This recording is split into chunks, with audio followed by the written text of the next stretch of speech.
my nose, there got rose in my cup though. Started climbing my pole, she got me locked in on cup though.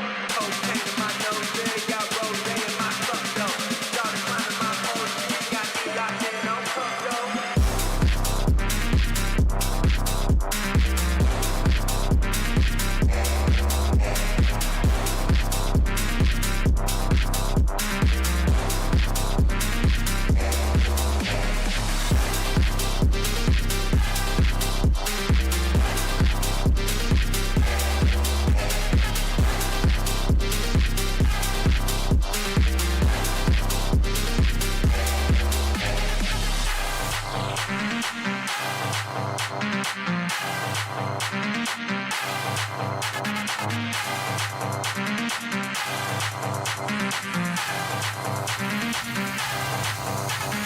Cocaine in my nose, there got rose in my cup though. Started climbing my pole, she got me locked in on cup though. Cocaine in my nose, there got rose in my cup though. Started climbing my pole, she got me locked in on cup though.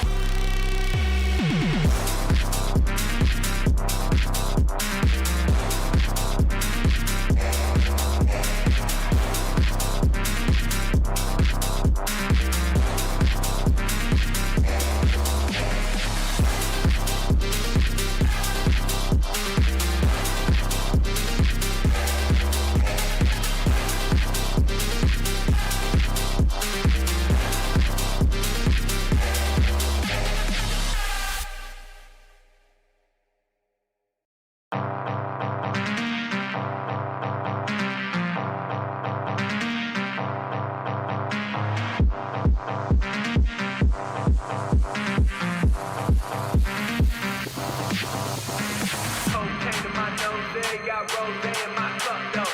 Started climbing my pole, she got me locked in on cup though. Cocaine in my nose, there got rose in my cup though. Started climbing my pole, she got me locked in on cup though.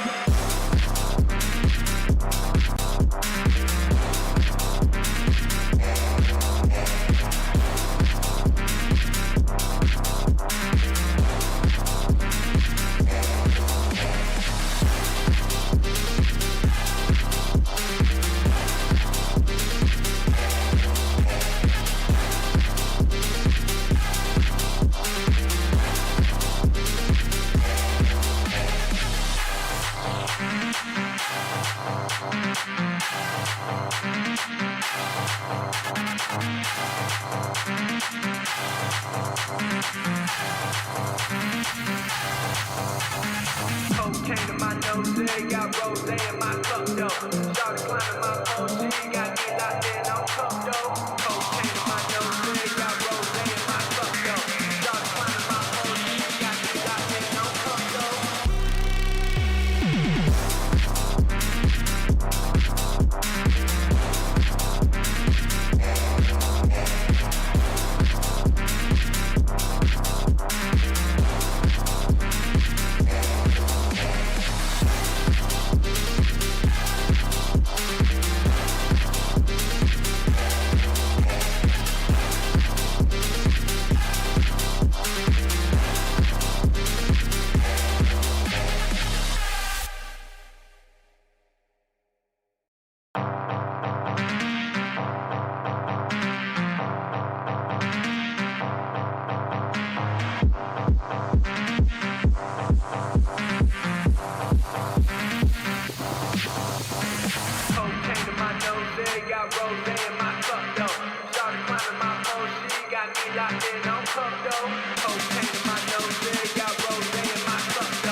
got rose in my cup though. Started climbing my OG, got me locked in on cup though. Cocaine in my nose, got rose in my cup though. Started climbing my OG, got me locked in on cup though.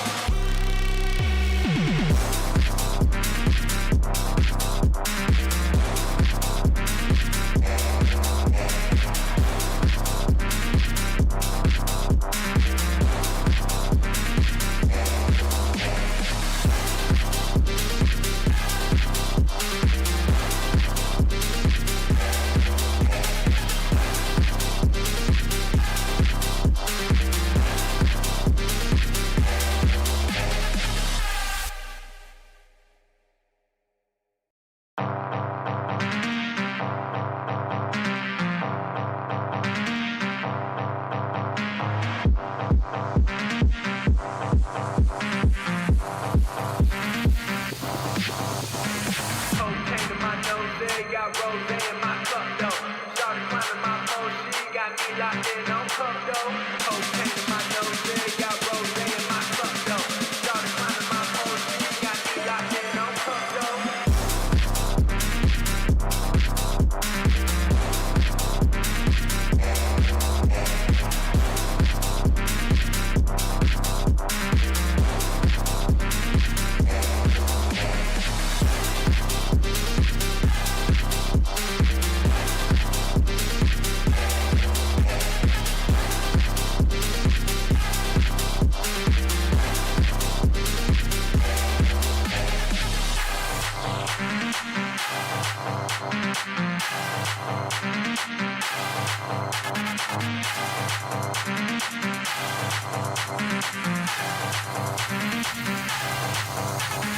Cocaine in my nose, got rose in my cup though.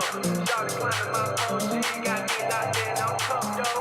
Cocaine in my nose, got rose in my cup though.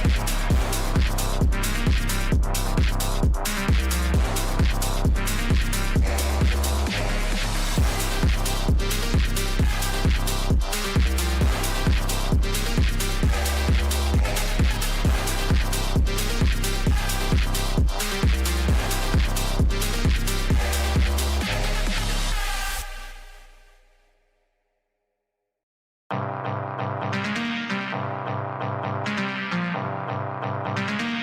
climbing my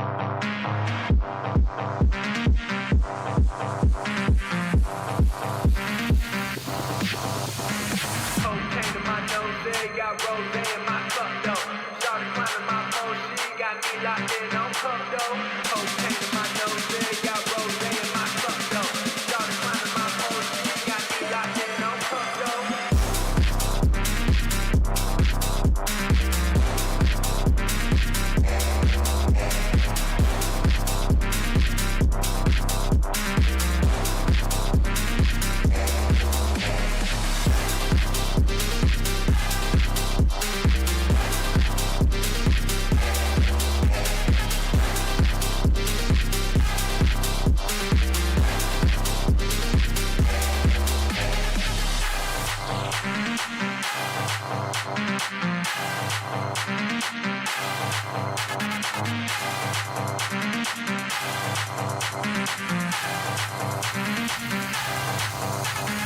Cocaine in my nose, got rose in my cup though.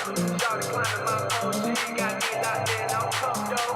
Cocaine in my nose, got rose in my cup though. Started climbing my OG, got me locked in on cup though.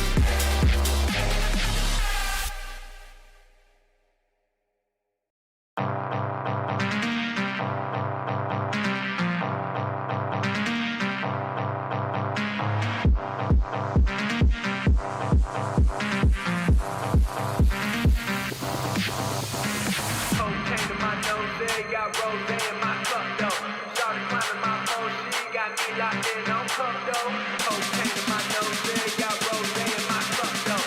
Started climbing my pole, she got me locked in on cup though.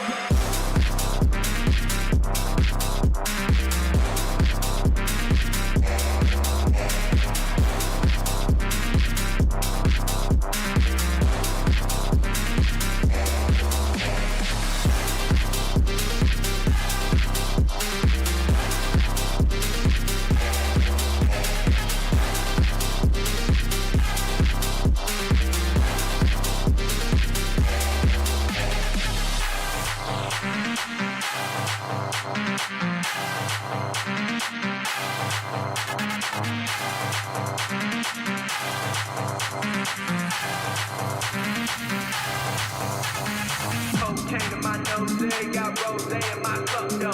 Started climbing my pole, she got me locked in on cup though. Cocaine in my nose, yeah, got rose in my cup though. Started climbing my pole, she got me locked in on cup though.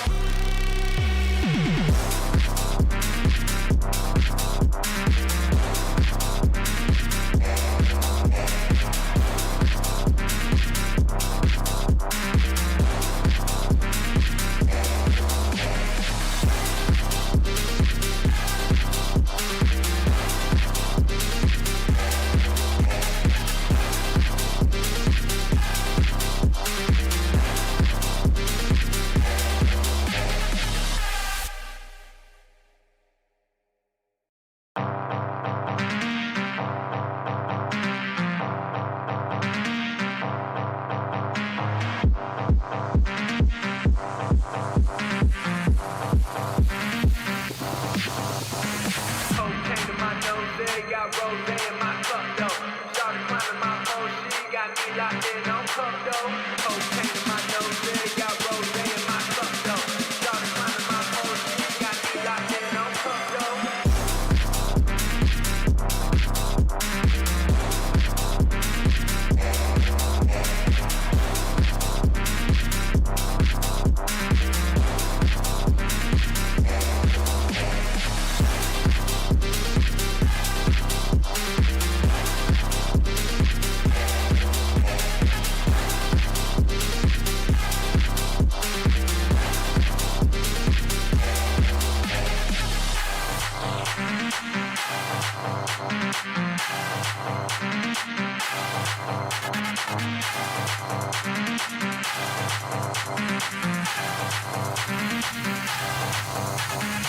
Cocaine in my nose, yeah, got rose in my cup though.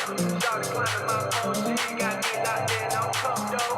Cocaine in my nose, yeah, got rose in my cup though. Started climbing my pole, she got me locked in on cup though.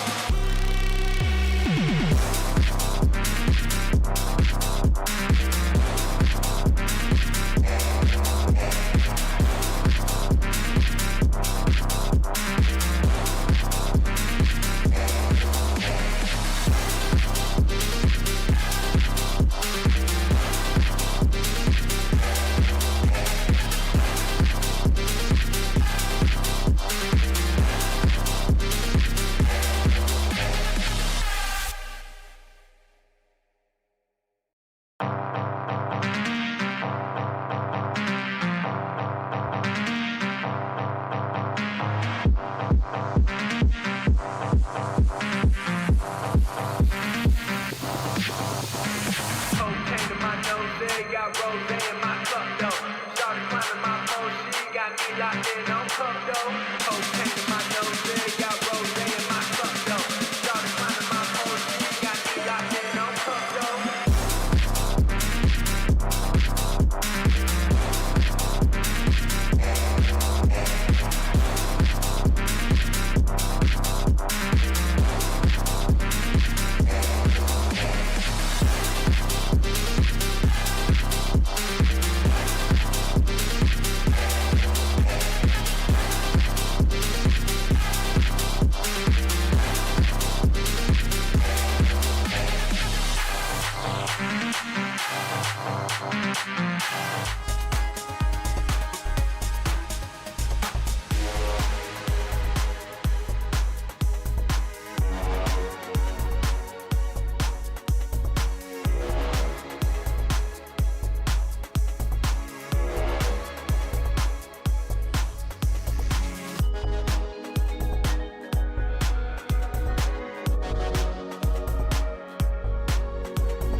Well, good evening, everybody. It's a pleasure to be back. George Morgan here at your service. It's PSGL, it's Wednesday night, it's Spain tonight as well. Lots on the table, lots of battling. The title contest is still alive and kicking. And Jack, it's only taken us 10 rounds. We're on the 11th. It's all to play for.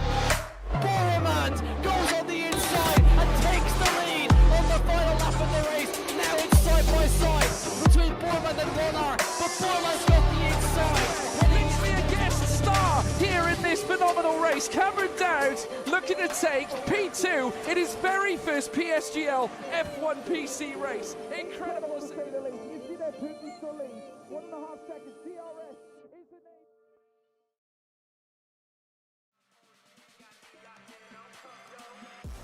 Hello everyone, welcome back to PSGL. We're back again. This time we are at Qatar. For the very first time we're making history here tonight. League racing taking place for the first time here at the Qatar circuit, here at Losail. It's going to be fantastic. Can't wait to bring this to you, of course. My name is George Morgan, returning after missing the last 2 races. One man who's back after doing a couple of the last races as well is Chris Buxton. Chris, welcome back, sir. Pleasure to be here. Great to be back in front of the PSGL fans. Absolutely. So they are very much a one-of-a-kind crew that follow us here at PSGL. Yes, this is going to be fantastic. In league racing, all of the tracks, or near enough all of the tracks that we go to are ingrained in our racing DNA. We know Silverstone, we know Brazil, we know Monza. This is going to be such an unknown. There's a lot more instinctive racing going on here, and this is really going to put our drivers to the test. It certainly will do, and we've got some fantastic updates, obviously, to bring you, because, of course, the championship battle is in full swing. A couple of new faces, of course, stepping into the cars, some popping out, some returning faces as well. It's great to see, because, obviously, it gives other drivers a chance to certainly nestle in. But certainly over the last couple of races, we've seen a stellar two former McLaren teammates coming together. That, of course, being Barry Burman taking the Hungarian Grand Prix win. The week after that, the British GP, Lucas Blakely, current F1 Esports World Champion, now back in his rich vein of form, as we're also used to seeing him in, of course, taking the victory last time out with the Flying Dutchman, Jarno Wotmir, back in the podium places as well. But great to see Otis Lawrence fighting back as well, Chris, because he managed to secure a little podium. Oh, didn't he just? He wasn't afraid to get his elbows out last time out of Hungary. It was great to see. But we saw so much battling going on throughout the field. Again, something we love to see in league racing. But when you've got the very best in the business, the margins are so narrow. You're seeing people putting off, shall we say, imaginative moves sometimes to get those tiny bits of advantage over the competitors. Again, whilst this may be league racing, some people may think, well, it's neither here nor there, really. You've still got to remember that a lot of these drivers are representing brands, not just themselves. They're representing a team. Every representation is taken seriously to a point. Yeah, well, I can tell you this now, folks. Jake Benham making his way out onto the circuit. Another young man who's looking to become a legend of this particular echelon. Certainly here in F1 Esports, he is certainly one to watch. Has been a very dynamic figure, certainly as part of Mercedes. Driving an AlphaTauri, though, that is only the mere reason that Mercedes have got 4 drivers signed to their roster for this oncoming season. Marcel Kiefer being one of them alongside Jarno Wotmir, but not forgetting the returning Danny Berejnay and Jake Benham himself as well. And given the fact that they have got that influx of cars, naturally there's not enough spaces for every single one of them. But you can just see, obviously, down the list, Danny Berejnay racing, he's in the Haas as well.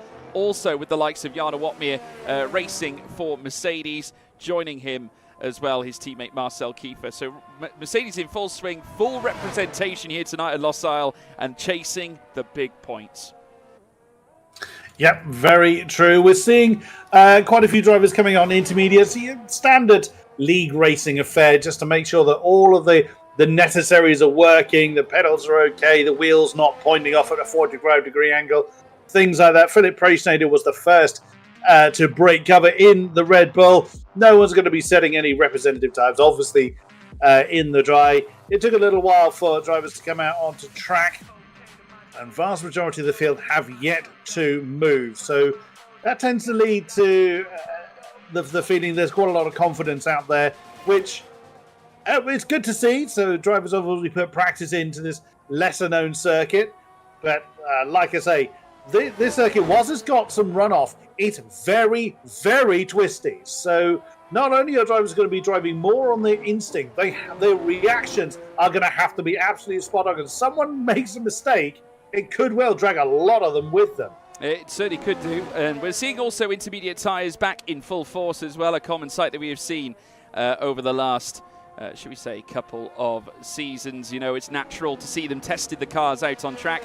Wonderful to see these new broadcast cameras as well. Actually, with a new track, of course, we as commentators get excited because it means we have brand new broadcast cameras, new views, and able to see the cars there fighting wheel to wheel, not to mention just nestling in those lap times as well. Jake Benham currently lying in P10. No times currently registered on the board just yet. Has invalidated this particular lap, as well as you can see from the bottom right-hand side on the track map. Philip Prejnader as well, back in full swing. He's driving a Red Bull. Also out on intermediate tyres. And just to give you guys some extra detail, every driver out on track right now on green inters, just getting used to the circuit. Not many of these drivers would have driven this competitively in terms of this circuit. Obviously, they would have nestled in practice hours, practice laps. But in terms of a competitive setting, we have yet to see this track in full action. Yeah, very much so. I'm so excited to be part of this broadcast. Jack, you're missing out, sunshine. 124.9 on the board from Patrick Tsipas in the Alpine. Of course, that's fairly pedestrian pace. It's more kind of where I would be if I was attempting to set any laps in this game at this circuit. Maybe a 42 more than a 24. But there we go. That's why I am in the commentary box and not in the driver's seat. Whatever the lowest band is, whatever the lowest tier is in PSGL, -1, and that's where you'll find me. Yeah, well, I'm far safer for all concerned in this seat than a driver's one. We do this job for a reason, Chris, and naturally I think I'm with you alongside you on that, to be fair, so I'll back you up. As we're now seeing, obviously, Jake Benham making his way around the middle sector. He's got the final sector coming up. In fact, he's in it right now, just crossing over that 105 boundary. Of course, he won't be too worried, of course, the rear light flashing on the back of his car due to an invalid lap. But at this point in time, it's curious to see that we haven't seen many drivers hitting the circuit, many of them still embracing the soft tyres, yet to come out from the pit lane. Jake Benham now coming straight in, obviously not content with setting a lap on intermediate. Some do like to set one, like Patrick Tsipas, for example. He has got a delta to certainly fight with. That will give him some positive inkling as to where his pace lies. Obviously, it's not representative, but still nonetheless laying down a time, laying down a foundation so that he can have that extra boost of confidence just in case things go wrong. But nevertheless, Benham coming in, as does Patrick Tsipas. We now wait patiently for the other drivers to come out onto the track. Yeah, and so what I'm really looking forward to, as I always am with any kind of league racing, is how the pecking order is going to fall. Barry Burman, current championship leader, lost a few points of his championship lead to Danny Beresnay last time out at Silverstone, but still leads the championship by 12 points. Now, the man from Iran did have a complete race wins lead to himself last time around. He doesn't have anywhere near that kind of comfort this time. I was going to say anywhere near. A little bit disingenuous. He's still 12 points ahead, so he could lose the championship lead. If he doesn't score anything whatsoever.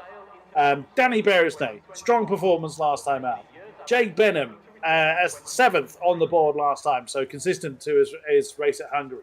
And then you've got the two main podium protagonists, we could argue, Jarno Watmir and Lucas Blakely, currently a joint 4th in the championship on 24 points apiece, both occupying the podium spots. And Lucas, when we spoke to him last week, was full of praise for Jarno Watmir and how well they raced.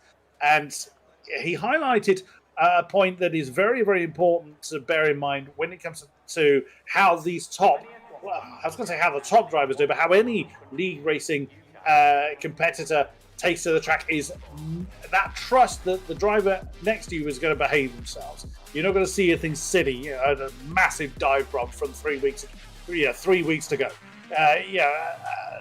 Just banzaiing into a gap that's only ever going to close. Mistakes happen, yes, but when you've got that level of trust, the kind of racing we get to see is absolutely phenomenal. And I'm very glad to see that we're now seeing an absolute flood, a deluge of drivers taking to the track. The first man out is the aforementioned championship leader, Barry Burman. Yeah, making his way out into the circuit for Ferrari, of course, the team that he joined at the tail end of last season's PSGL season. Of course, moving on from that very successful McLaren contingent that went on to win the F1 Esports Teams Championship. Barry Burremand now a PSGL champion, and if litmus test is anything to go by, a PSGL champion would the following season go on to win an F1 Esports title. That is something we have seen year on year. Barry looking to continue that streak. Obviously at this point currently sat P5, as you can see, without a time registered, but here in his Ferrari, but will be looking to register just that here at this point, stepping in alongside that of Tomek Parajic, who also joins Ferrari ahead of another, what can only be described as probably the most competitive racing we will probably see on the run-up to F1 Esports. But naturally, this young man, multi-time winner, 12 times a race winner, of course, prior to this season, competed in PSGL ever since season 27, debuting in F1 Esports back in 2020 at the Chinese Grand Prix with a maiden win last season at Spa, 8 podiums since 2020, with 2 poles in 2021 at China and Zandvoort, and PSGL PC season champion back in season 33. So he has got the credibility, he's got the credentials, certainly here in this championship. He can go on to pursue more in his quest for an F1 Esports title. Absolutely so. And sadly, we've had the illegal blocking message, so that hasn't been fixed. We will have to have a lobby restart.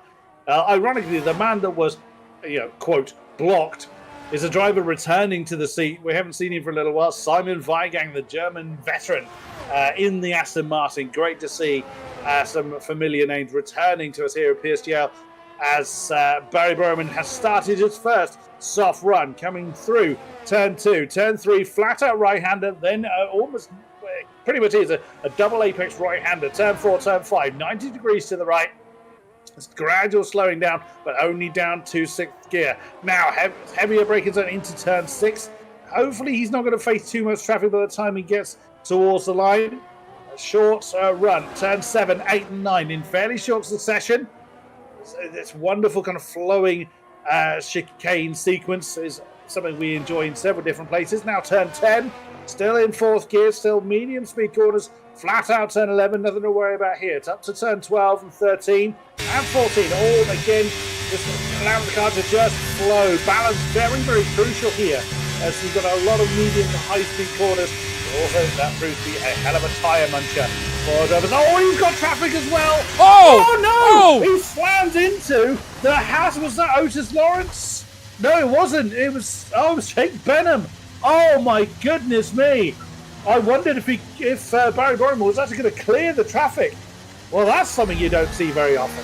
Well, I don't know what to say, folks, but that does mean at this point, unless we're going to get a restart, Barry Burremand out of qualifying. Danny Berejnay now goes fastest with a 1:20.772. More purple laps coming through. Barry was actually fastest in the first sector. Tom Manley, a 1:23.68, sends him to the top ahead of Tomek Parajic, but I cannot take my eyes off what we just saw. An onboard of Barry Burremand ploughing into the back of Jake Benham. It looks like he was indecisive as to whether he was going to pull in or pull out. Naturally, at this point, though, it does mean that Barry Burremand is out. Otis Lawrence now to the top. Lucas Blakely fastest of all now with a 1:22.89. More cars coming across. We see a Mercedes in the back. That is Marcel Kiefer. Otis Lawrence now down to 2nd. Luke Smith up into 3rd place as well. Istvan Pukki, who's been in rich form as well. Ishmael Fassi now fastest, as he then brings the time delta down by 0.05 of a second in between him, as Thomas Ronha now goes to the top with a 1:22.48. The time's coming in, but goodness me, Chris, controversy here in Q1. Well, I'm keeping an eye on the Discord chat just in case there was a call to restart, and I would have been surprised if there was, because quite a bit of the session has passed now, and there isn't any sign of it. So sadly, Barry looks like, confirmed, no restart. It's not really a technical issue that would dictate that. Well, great news. Very unfortunate. Great news for Big C, because obviously that means that Jake Benham has just garnered in 1 million views in clip views. So there we go. That's going to do the rounds on TikTok, I can assure you of that. That is the most bizarre thing I have ever seen in league racing. Credit to that of Jake Benham, the All-Star crash with that of Barry Burremand. So there we go. That's the current scenario. Barry has taken one of the spots. There'll only be 4 additional cars going out here at the end of Q1. And unfortunately, folks, we don't have a replay for you because we don't have that functionality here on this game at this point, but certainly not here in the broadcast side of things either. Hopefully in the future we do get that and we can review incidents like that. But yes, that was absolutely out of this world. And I do agree with you guys at home as well, who have obviously turned around and said, what was that all about? I'm with you guys at home. That was just straight up bizarre. Otis Lawrence has retired from the session on a 1:23.03. Now, whether that is something to do with the lobby restart, I'm not quite sure. Again, that would lend itself to the point of the 5-place grid penalties, along with that of the incident between that of Barry and that of, obviously, that of Barry and Jake Benham as well. So as to whether that is a direct implication, we'll keep our eyes peeled, folks, and let you know as we hear it. But Ron Haar coming into the pit still holds the fastest lap of all. But with 3 minutes and 50 still to go, Chris, I would say that's probably mere confidence from Otis Lawrence. He knows he's not going to get beat, as does Thomas Ron Haar.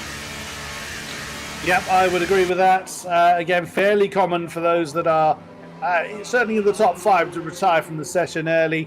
There's still quite a few drivers hedging their bets. Not a particularly long lap, as we can see, 120 being the order of the day. 120.284 from Ismail Farsi, which is only a few hundred. Well, speaking of, he's just parked it as well. So our current top time, 122.48 from Ron Haar, is only, 7 tenths between himself and Patrick Sheeposh at the tail end of the field in 17th. No time from Fabrizio Donoso or Jake Benham at this stage, as we are entering what I call the Banzai phase, the final 3 minutes of qualifying out on track. First to break cover is the singing Hungarian. It is the house driver of Danny Beresnay, and looks like the rest of the field are following in quick succession. Yeah, there's a few cars that need to really watch the remaining minutes because, of course, Marcel Kiefer right on the bubble there in 15th place. A 1:26.643 is going to be tested. Danny Beresnay, who has been absolutely superb in recent races here in PSGL, of course, looking to now clamber his way out of Q1 and heading in towards Q2. Patrick Sheeposh, another unlikely face, of course, team leader at Alpine. He's going to be looking to try and elevate his car higher up the order. Fabrizio Donoso, who's also been in great form, and Jake Benham, who had the aforementioned incident with that of Barry Burman. We have got some news on that front, in fact, because, of course, thank you to the chat as well for getting involved and letting us know as well. Apparently, Jake was weaving to try and get heat into his tyres before his fast lap. That, of course, leading to then the on-track incident between himself and Barry Burman. And the unfortunate result is that Barry is no longer able to compete in the session due to extensive suspension damage to the front left tyre. So Danny Beresnay now out on track, looking to try and lift himself off the bottom 5. Needs to try and move himself into Q2 contention. Plenty of other names as well that aren't far away from that. Simon Weigang, of course, 14th. Tomek Paradzic in 13th. Wilson Hughes, Philip Prejnader, all those drivers potentially at risk, as well as Marcel Kiefer, unless they put an improvement through. Very much so, and every remaining car, including the likes of Lucas Blakely, currently in 3rd, and Luke Smith, are coming out as well. So interesting to see 2 drivers from the top 5 also choosing to come back out for another go. I've just seen, actually, the clip from Jake Benham's stream, and you see the look of shock and surprise on Jake's face when the impact actually happens. No malice, obviously, not meaning to cause virtual injury to the Ferrari, but you just suddenly see the shock and the realization of what has done, what's happened on Jake's face. So, feel for Jake, but sadly, the plane falling very squarely on the AlphaTauri shoulders. As I'm keeping an eye on Danny Beresnay. Now, I was thinking that Barry Burman wasn't going to hit traffic last time. Well, he rather hit traffic somewhat more physically than I was expecting him to. I'm sure more physically than he was expecting to as well.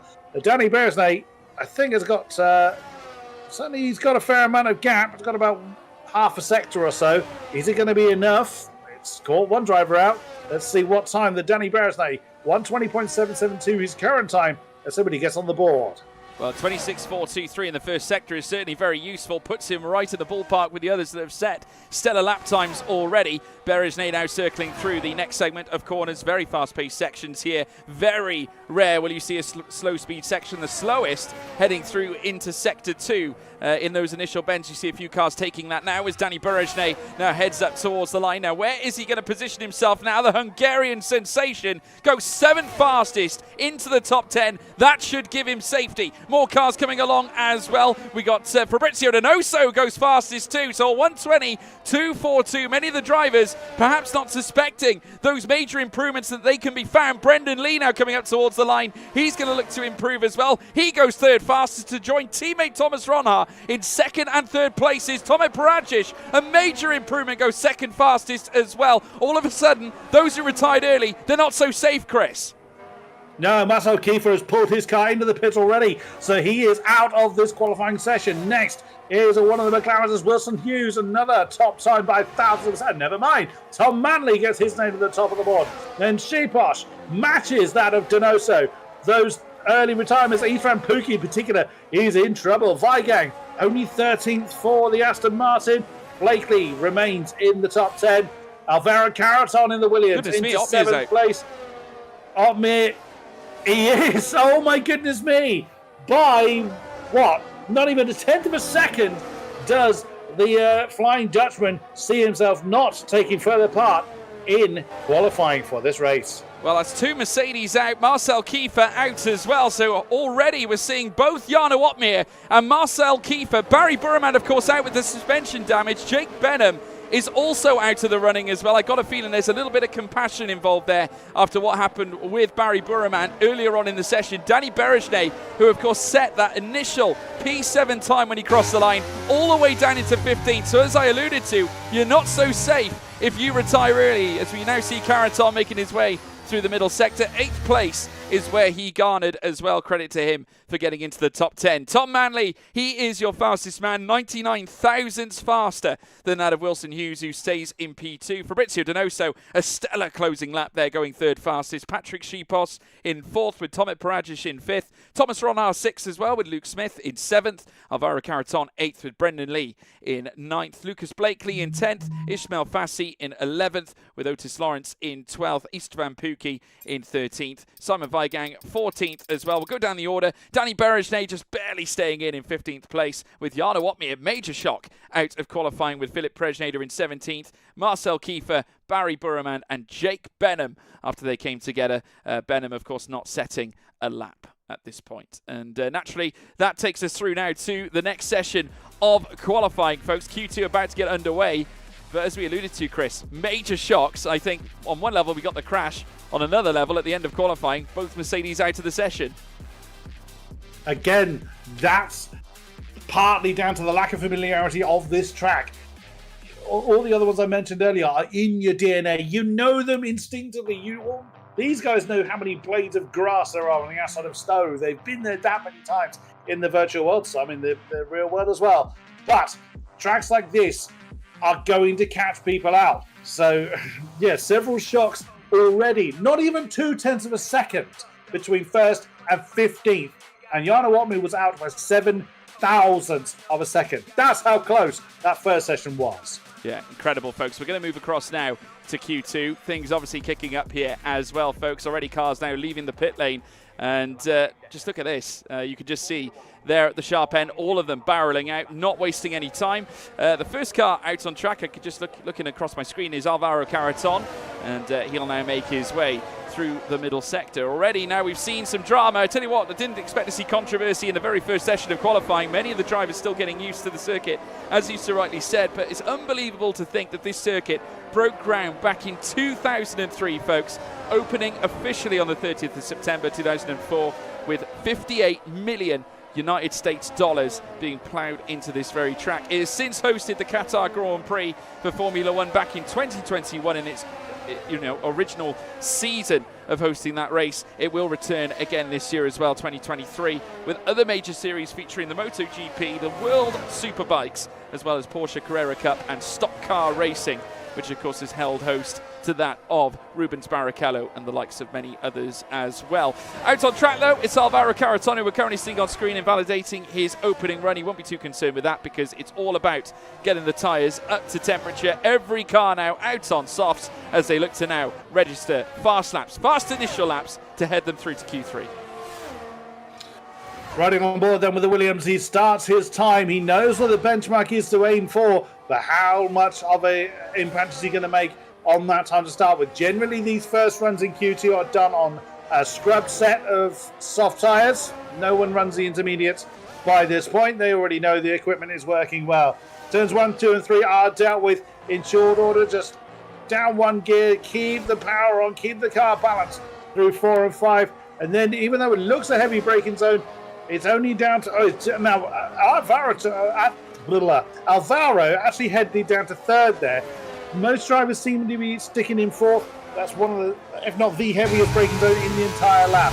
Straddling the rumble zones where needed and keeping the pace as high as he possibly can. So now heading towards the end of sector 2. It's flat out turn 11 being chased fairly heavily by some of the drivers. Still a handful of drivers, about 5 drivers not coming out on circuit just yet. Confident enough not to need a second run on these scrub tyres. Interesting choice for the likes of Ethan Pookie, Wilson Hughes, Otis Lawrence, Brendan Lee and Lucas Blakely. We'll see if that pays off for them. Now, Alvaro wasn't really close to the apex of turn 16. The finish line's quite some distance down the road along the start-finish straight. What's the opening times? At 1:20.390. Well, that's fairly close to the finishing time of Q1. We'll see if we're going to hit the 1:19s. Yes, we should be. Well, we're certainly going to get closer to the 1:19s. I'm probably going to get 2:19 when I try the track later on.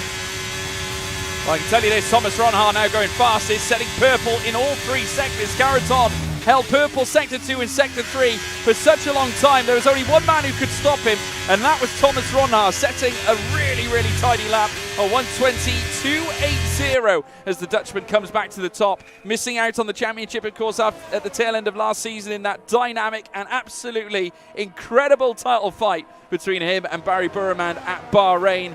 Of course, it went the way of Barry Burman, but Thomas Ronhaar certainly did light things up last season. Coming back again, though, fastest here in this session so far. Still a long way to go, however, with plenty of other cars out on track, including that of Danny Berejnay, who marshalled in an improvement just barely enough to stay in the session in Q1. But another man to watch is, of course, Fabrizio Donoso, Chris. He has been sensational. Back at the sharp end again in Q1. He's going to look to come back again, invalidating, though, Danny Berejnay, who has to come into the pits. Very true indeed, as these opening rounds, these opening laps of the second qualifying session now coming to a close. Only 3 times on the board. Well, third of the field not actually coming out just yet. So that could split the field up a bit. We'll see if that is going to cause more traffic woes for those that come out maybe a little bit out of sequence to the rest of the field. We will see.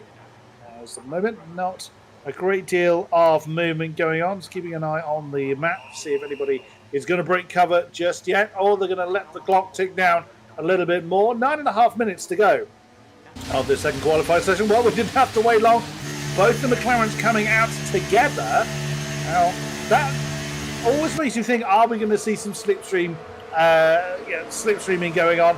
It's not a particularly slipstream heavy circuit in the sense of it's only the start finish straight that would give you any real advantage in trying to make the slipstream effect work. But yeah, we'll see. These are some of the best in the business. So yeah, if anybody can get any kind of unusual tactic to work, it is these guys. And it's Lucas Blakely that leads the field. And it looks like those that have done their opening laps are coming back out very, very quickly indeed. Yeah, we're certainly looking at the times right now. The current fastest lap being held by Thomas Ronhaar right at the very top, ahead of that of Alvaro Caraton.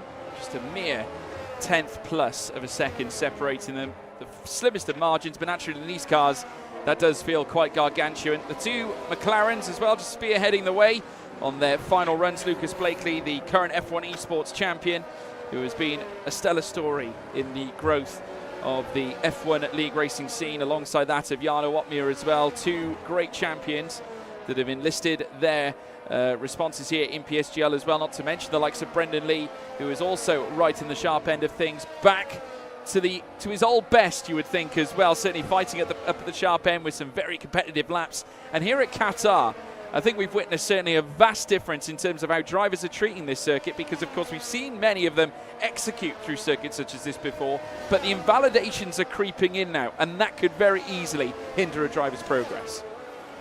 Very, very much so. And already being behind Wilson Hughes, you're seeing the field bunch up a bit again. Now, hopefully that's not going to catch Lucas Blakeney out when he does drop the hammer, but I don't think he's far enough away from the rest of the pack to be caught out, as Barry Burman was. Let's see, F1 Esports champion just coming to the end of his warm-up lap. There he goes. He's now dropped the hammer. What can the Scotsman do? 122.80, the current benchmark set by the Alfa Romeo of Thomas Ronhaar. We'll see how everybody's lap shapes out on this next run. Yeah, heading down now in towards turn one. Let's ride on board here with Lucas Blakey on the exit now once again. Fifth gear is where he stays. He's then going to power through towards turn two, down in fifth gear again, and then powers up again, up the shifting towards sixth gear. Very soon seventh gear as well, heading down this long straight towards turn four. He's going to head through this next section. Turn five comes up next almost instantly. You can flow the car through, keep your foot to the floor as well. Just feather it heading through some of these bends as well. You might just touch the brake briefly here heading through this hairpin as well before then hustling down the next straight. You then of course have a sequence of corners ahead of you, including that of this very stiff right. You then go very quickly left before then venturing down in towards another right-hander, a slalom section to certainly say the least, heading down now in towards turn 10, turn 11 coming up next as well, which is an in-swinger of sorts that takes you through towards sector 3. Very important to get yourself a decent delta time here at this point, already securing a 52.8 in sector 2. That certainly looks very promising here for Lucas Blakely, trying to dish it out here, and I can confirm he's gone purple here in sector 2 as well. If you want to know who's fastest in the first sector, that being that of Tom Manley, who's currently holding on to that accolade right now. But here comes Lucas Blakely, opens up the DRS, heads down through towards the start-finish line, and the Scotsman will certainly look to go higher than Thomas Ronhaar. He does, breaks into the 19s as well. Stellar lap from him. I'm looking now at Tom Manley. Wilson Hughes now goes second fastest. Ismail Fassi now second as well. Tom Manley, who was purple in the first sector, a 26.5, which is just as good as Blakely in the second sector, comes across the line now. Can he go fastest? No! Stopped a mere hundredths in between that of Blakely and Manley, but enough for third fastest. We've got three drivers ahead of the 19s already, a bit quicker than I was expecting. I thought we might see them in Q3 at least, but Blakely, Pookie and Manley have broken into the 190s. Donoso 4, Lawrence 5, Carrington 6, Vigang 7. So close. What's that? 4th down to 10th. All in the same tier. Cepos now into the 19s. What about Ronhaar? Last man over the line. That's a 20.015 for the Alfa Romeo. That's how quickly that all changed. Ronhaar had the top time for the opening part of this session. And by a mere sliver over a tenth, that now belongs to the Alpine of Patrick Cepos. Just under 5 minutes to go. Enough time for everybody to get back, reshoe the car, and get out for one more run. As Ismail Fassi just getting himself back into the pit lane, the first man of this run to do so. Wow. With the margin so close, that's making me salivate for the racing that we've got coming up. Well, Patrick Cepos, I can tell you this, was only purple in that second sector. And that was incredible to certainly dish out the time that he did in the manner that he did. A 119.908, faster than that of Lucas Blakely by just around 300ths of a second. Not even that, in fact, more like 28 thousandths, which is absolutely sensational. So credit to him for that. As we now look at it, as we now see the cars make their way through. In fact, I think it's a little more than that, indeed. I do apologise, folks. Just a little sliver more. Actually, no, I think I'm right. Yeah, 28,000 separating them. So, yeah, credit to Patrick Cepos on that. I was right the first time, as you now see him come into the pits. You can see a very busy pit lane once again. 3 minutes and 40 still to go. And very soon they'll be heading out for one final run. And at this point now, they'll need to very quickly change the tyres they're on. Some of them may opt for a fresh set of tyres at this point. I can already tell you that a few teams have already used 2 sets of tyres. I'm looking on my screen here to see who has changed and who hasn't. And I'm looking here, and there has been Thomas Ronhaar. He has used, I believe, 2 sets of tyres. Looking here as well at that of Fabrizio Donoso. He's also used 2 sets. Patrick Cepos as well. So we might yet see some more dramatics towards the tail end of this session. I can tell you the man in third fastest, Istvan Pukki, currently holds on to the purple third sector in accordance to our previous laps. 27.101 currently holds on to that fastest third sector. The first fastest sector goes to that of Tom Manley, who has really lit things up too on the shopping list of many a current F1 esports team. As now we see Wilson Hughes coming out onto the circuit. He's going to look to try and join Lucas Blakely up in the sharp end. Another Scotsman who is certainly trying to build a name for himself. Did not feature once in F1 esports last season, but worked very hard behind the scenes. And the only reason he did not get a chance at a race is because Blakely, as well as Barry Burman, were both fighting for the championship at one single time. So he was a bit unlucky that season. Very much so, but there's always an opportunity for these guys to prove themselves. CPOS has chosen to park it. Okay, I was just thinking, it looks like everybody is coming back out onto the track, which is quite unusual. As we saw in Q1, with several minutes left on the board, we saw a number of drivers park it for the rest of the session, and I was expecting the same in Q2. But I think, again, with the lack of familiarity with this track, the drivers are using every opportunity to get as much track time as they can. But Shipos has decided to park it, decided to gamble. Also, something else I want to point out. At the end of Q1, the gap from 1st to 15th was 0.198, I believe it was. It's actually smaller than that at this point in Q2. How close is this going to get? Well, the top four drivers currently on screen are all within a tenth. They're all, in fact, within 900ths at this point. So that is absolutely sensational. Thomas Ronhard just outside that by 7 thousandths of a second, and that is just over a tenth as well. Just behind that, Patrick Shipos' fastest lap that he currently has to his name. At 1:19.907 to beat. Obviously, the drivers aren't necessarily concerned about getting a pole lap or anything right now, or a P1 lap. It's all about safety. It's all about getting into that top 10.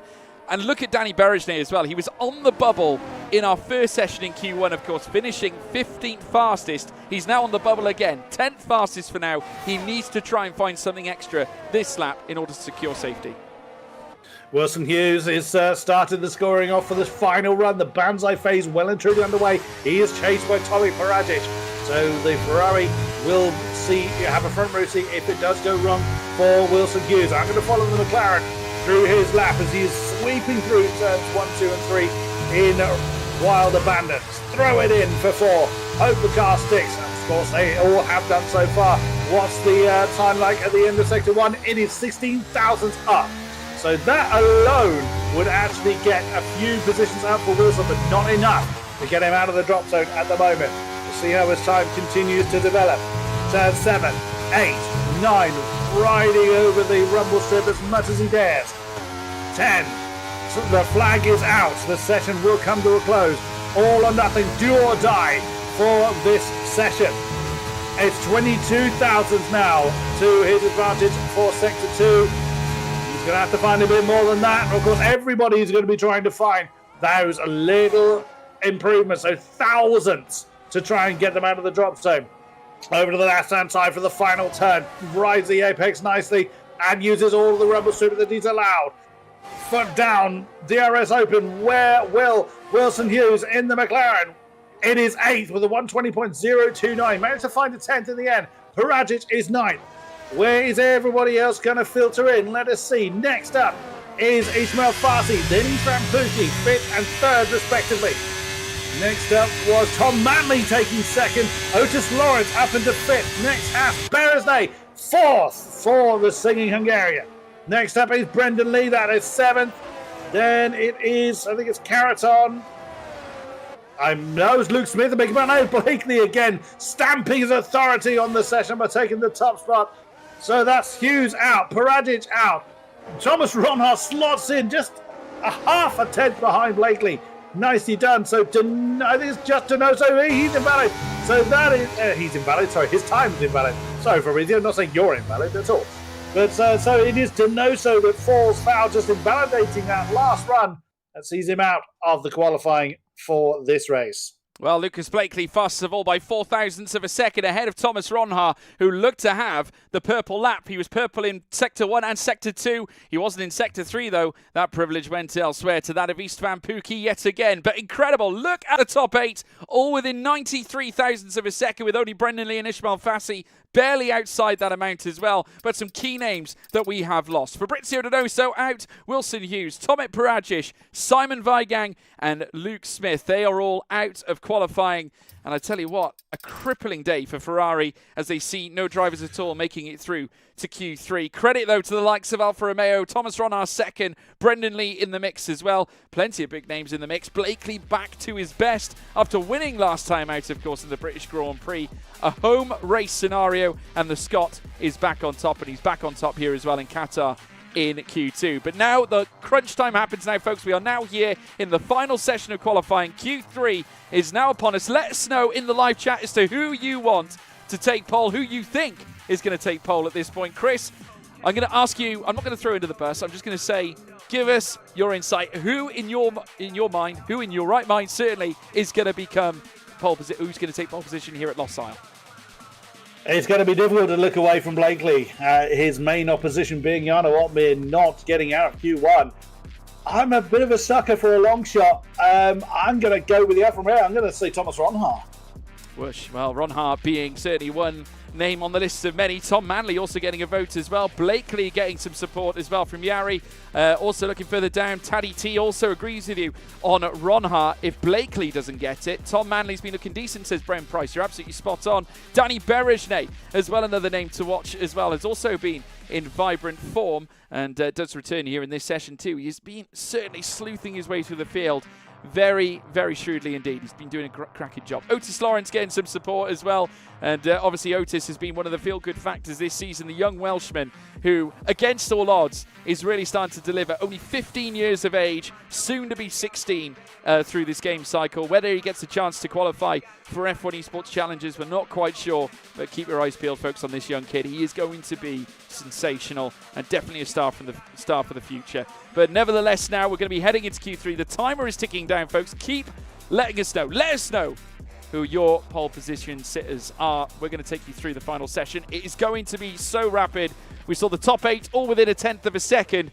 Will we see something similar again this time in amongst the entirety of the top 10? The garage is now in full swing, in full motion. A Haas leaves first. The question is it Berejne or is it that of Otis Lawrence?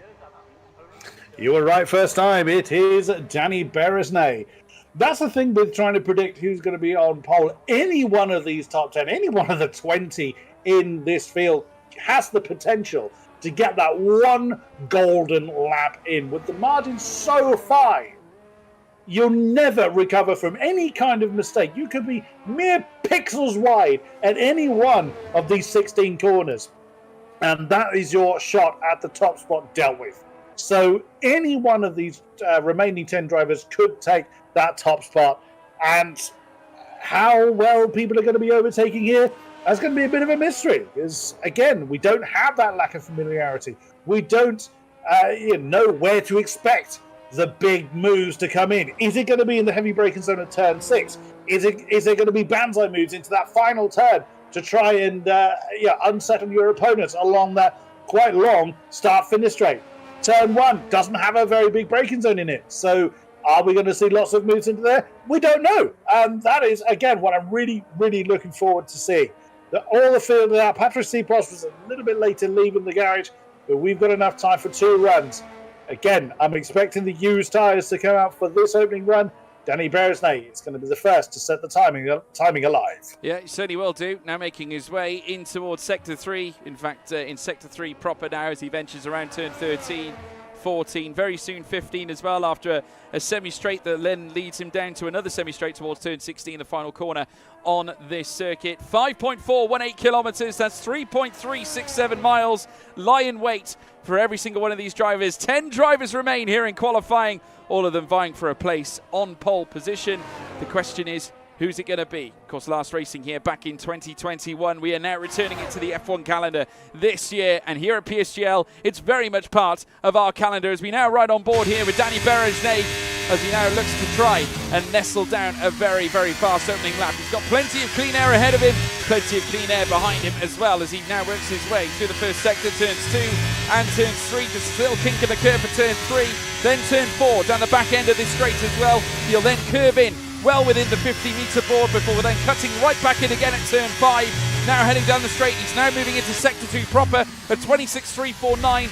Very competitive in the first sector, which is looking absolutely tremendous. Heading now down through towards this next right-hander at turn 7, 8, 9, very soon 10 as well. Slalom section about to get lit up with this Haas being driven by the Hungarian sensation Dani Berezsney through turn 10. Now sloping through the turn 11 section, which now just sort of subtly kinks you to the left. And that leads you through towards the hexagonal curves of 12, 13 and 14 as well. Cutting through very fast indeed, Dani Berezsney, as he now makes his way down through towards turn 15 as well. Only a small matter of 2 corners remain. Dani Berezsney back on the throttle. It has given him an invalid lap time, creeping over the white line, and it's cost him massively. He has registered an invalid lap here in this session. Just the tail getting loose coming through turn 15. That penultimate turn has denied him. As a 1:20.196 would have been the time. It wouldn't have been enough for pole, judging by what we've seen in Q2. And we tend to see the best saved to the last. So what will we see? Next car down the road is Danny's teammate Otis Lawrence. What can the young Welshman do? Over the line, nearly over the line, I should say, in that final turn. Where can he sit then? What is his time going to be? As already into the 119 to 119.915 for Otis Lawrence. Tom Manley at 20.0. Next up is Malfasi, another 19 on the board already, 119.992. And always a couple of tens in his pocket, no matter where he is. Lucas Blakey just manages to pull it out, even at the beginning of the session, 119.785.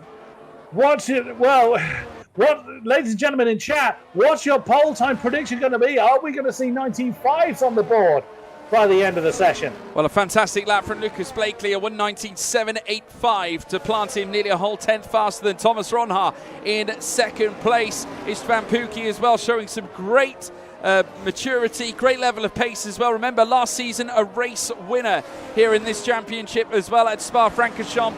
He is already nestled in a 119.876, which is just as quick as anybody. Faster than Lawrence, faster than Fassi, faster than Lee, faster than Manley, faster than Karaton, Shipos and Berezsney. The bottom two not yet nestling in lap times just yet, but Berezsney was on a fast lap. That first sector was sensational up until, of course, he invalidated heading through sector 3. But Lucas Blakely setting a blistering 119.785. Of course, if we take a look at the sectors properly, a 26.219 is faster than the threshold, 26.464, near 2 tenths faster than the threshold, 27.1, a tenth faster than that threshold as well. Blakely is not messing around. He's looking to kill this off early. A splendid first lap to garner him at least a provisional pole position.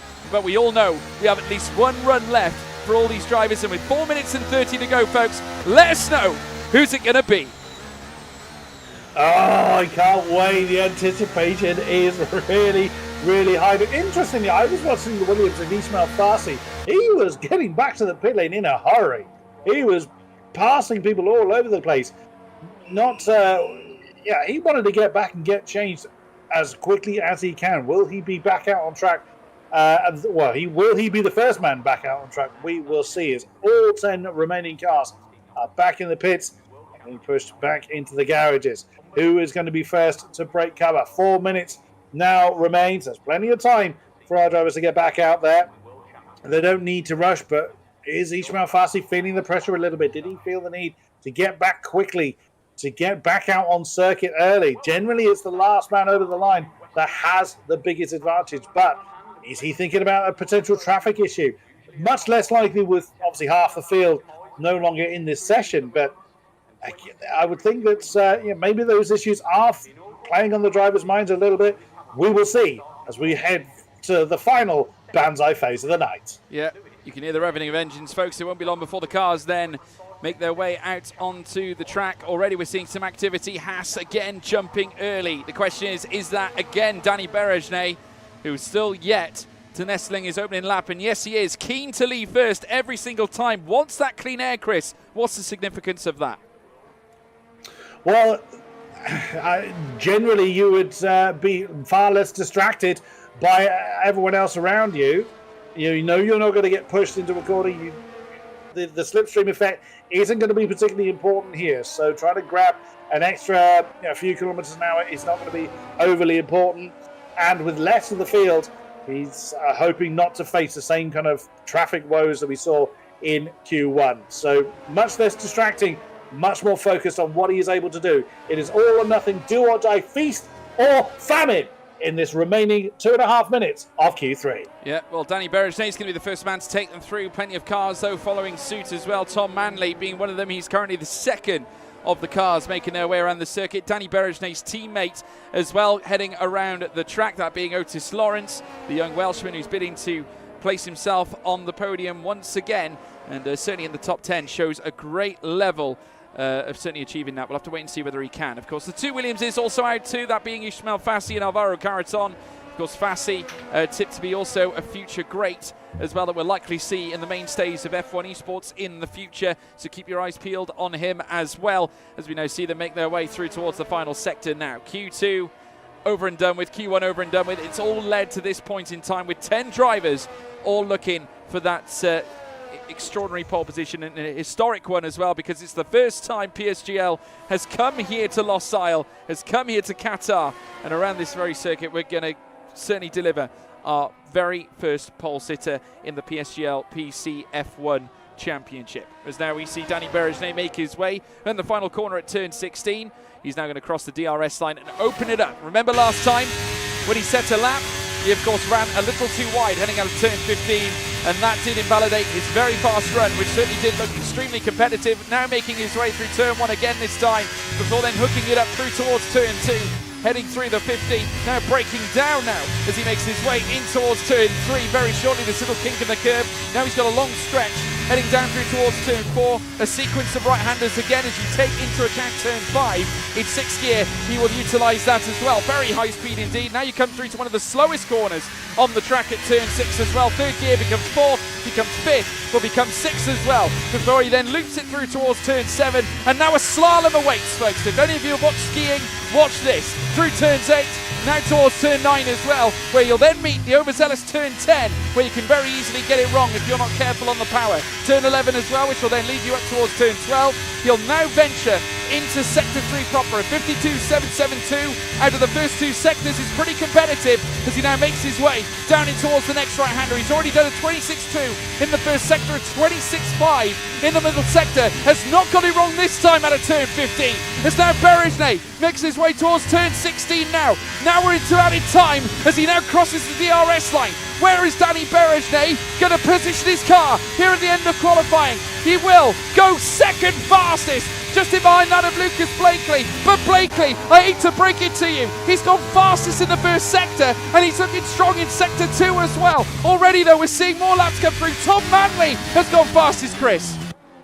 That he has, and it's going to be a barrage of laps now as everybody comes to complete them. Oh, Otis Lawrence, invalid. He was a 1:19.759. That would have put him second if that had counted. Such a shame for the Welshman. Fassi, though, takes the second spot with a 1:19.781.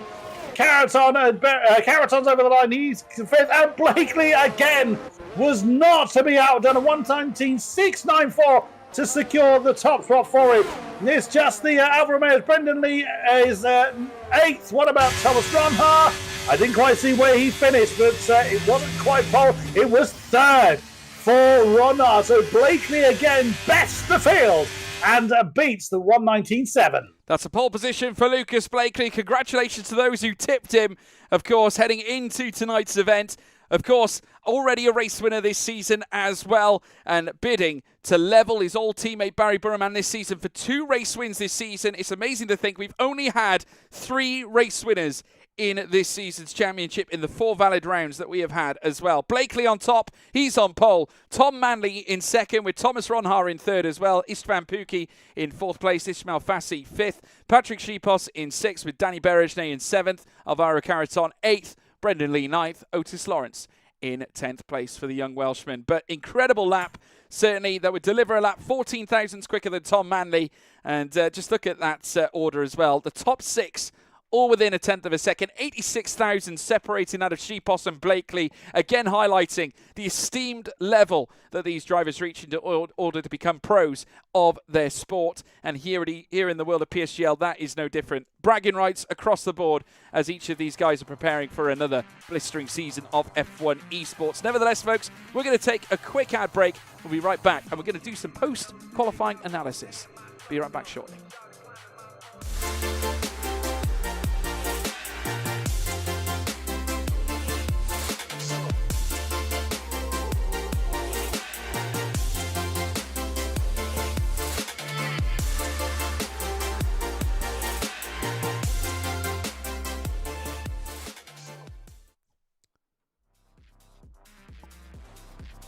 Welcome back, folks. As you just saw, just briefly, we cut away to the game by accident. Press the wrong button, George. Great start. But yeah, we're back here nevertheless, and certainly great to have you guys back with us. And Chris, after that one, obviously now Lucas Blakely nestling in a pole position. It seems like the pace has not disappeared from the young Scot.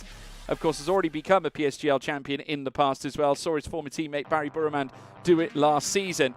Now looking to come back as well and become a race winner for the second time to equal his former teammate. But looking ahead now, must hold a lot of confidence in the mindset that he's just come back again. He's nestled it in on pole, just needs to take it home.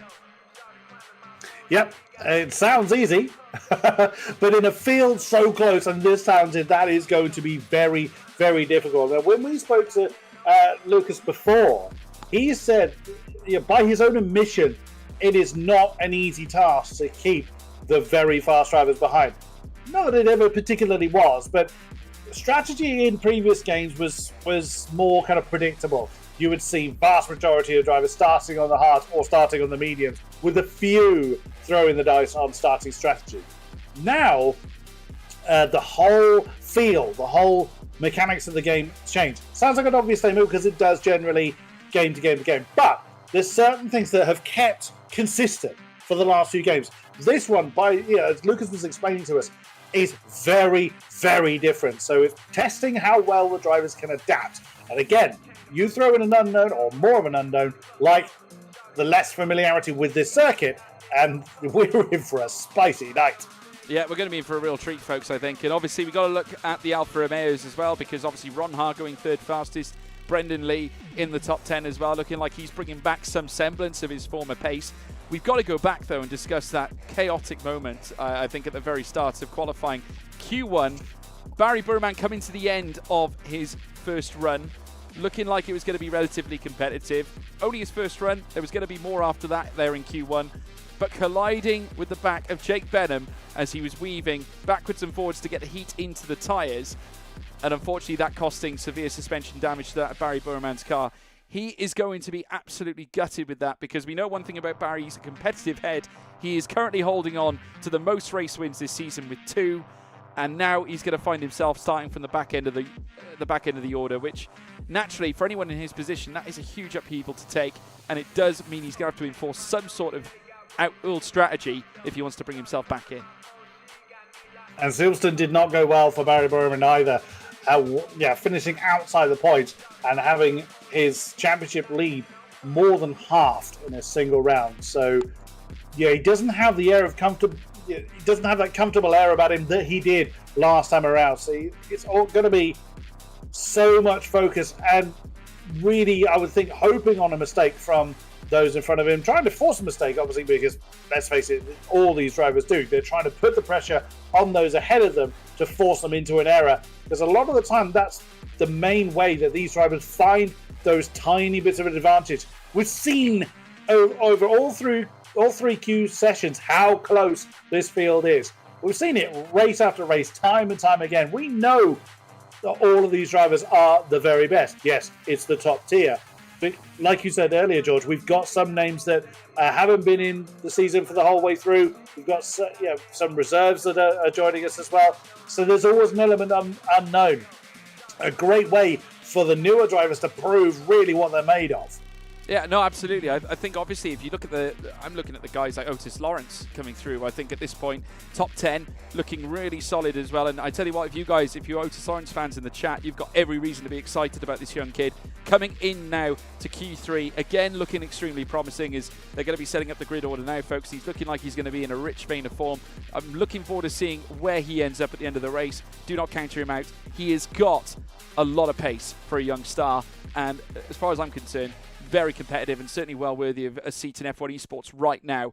If age wasn't a gap, or certainly a bollard in the way of him right now, I'm sure without a doubt he would be in it. Looking forward to seeing how he gets on.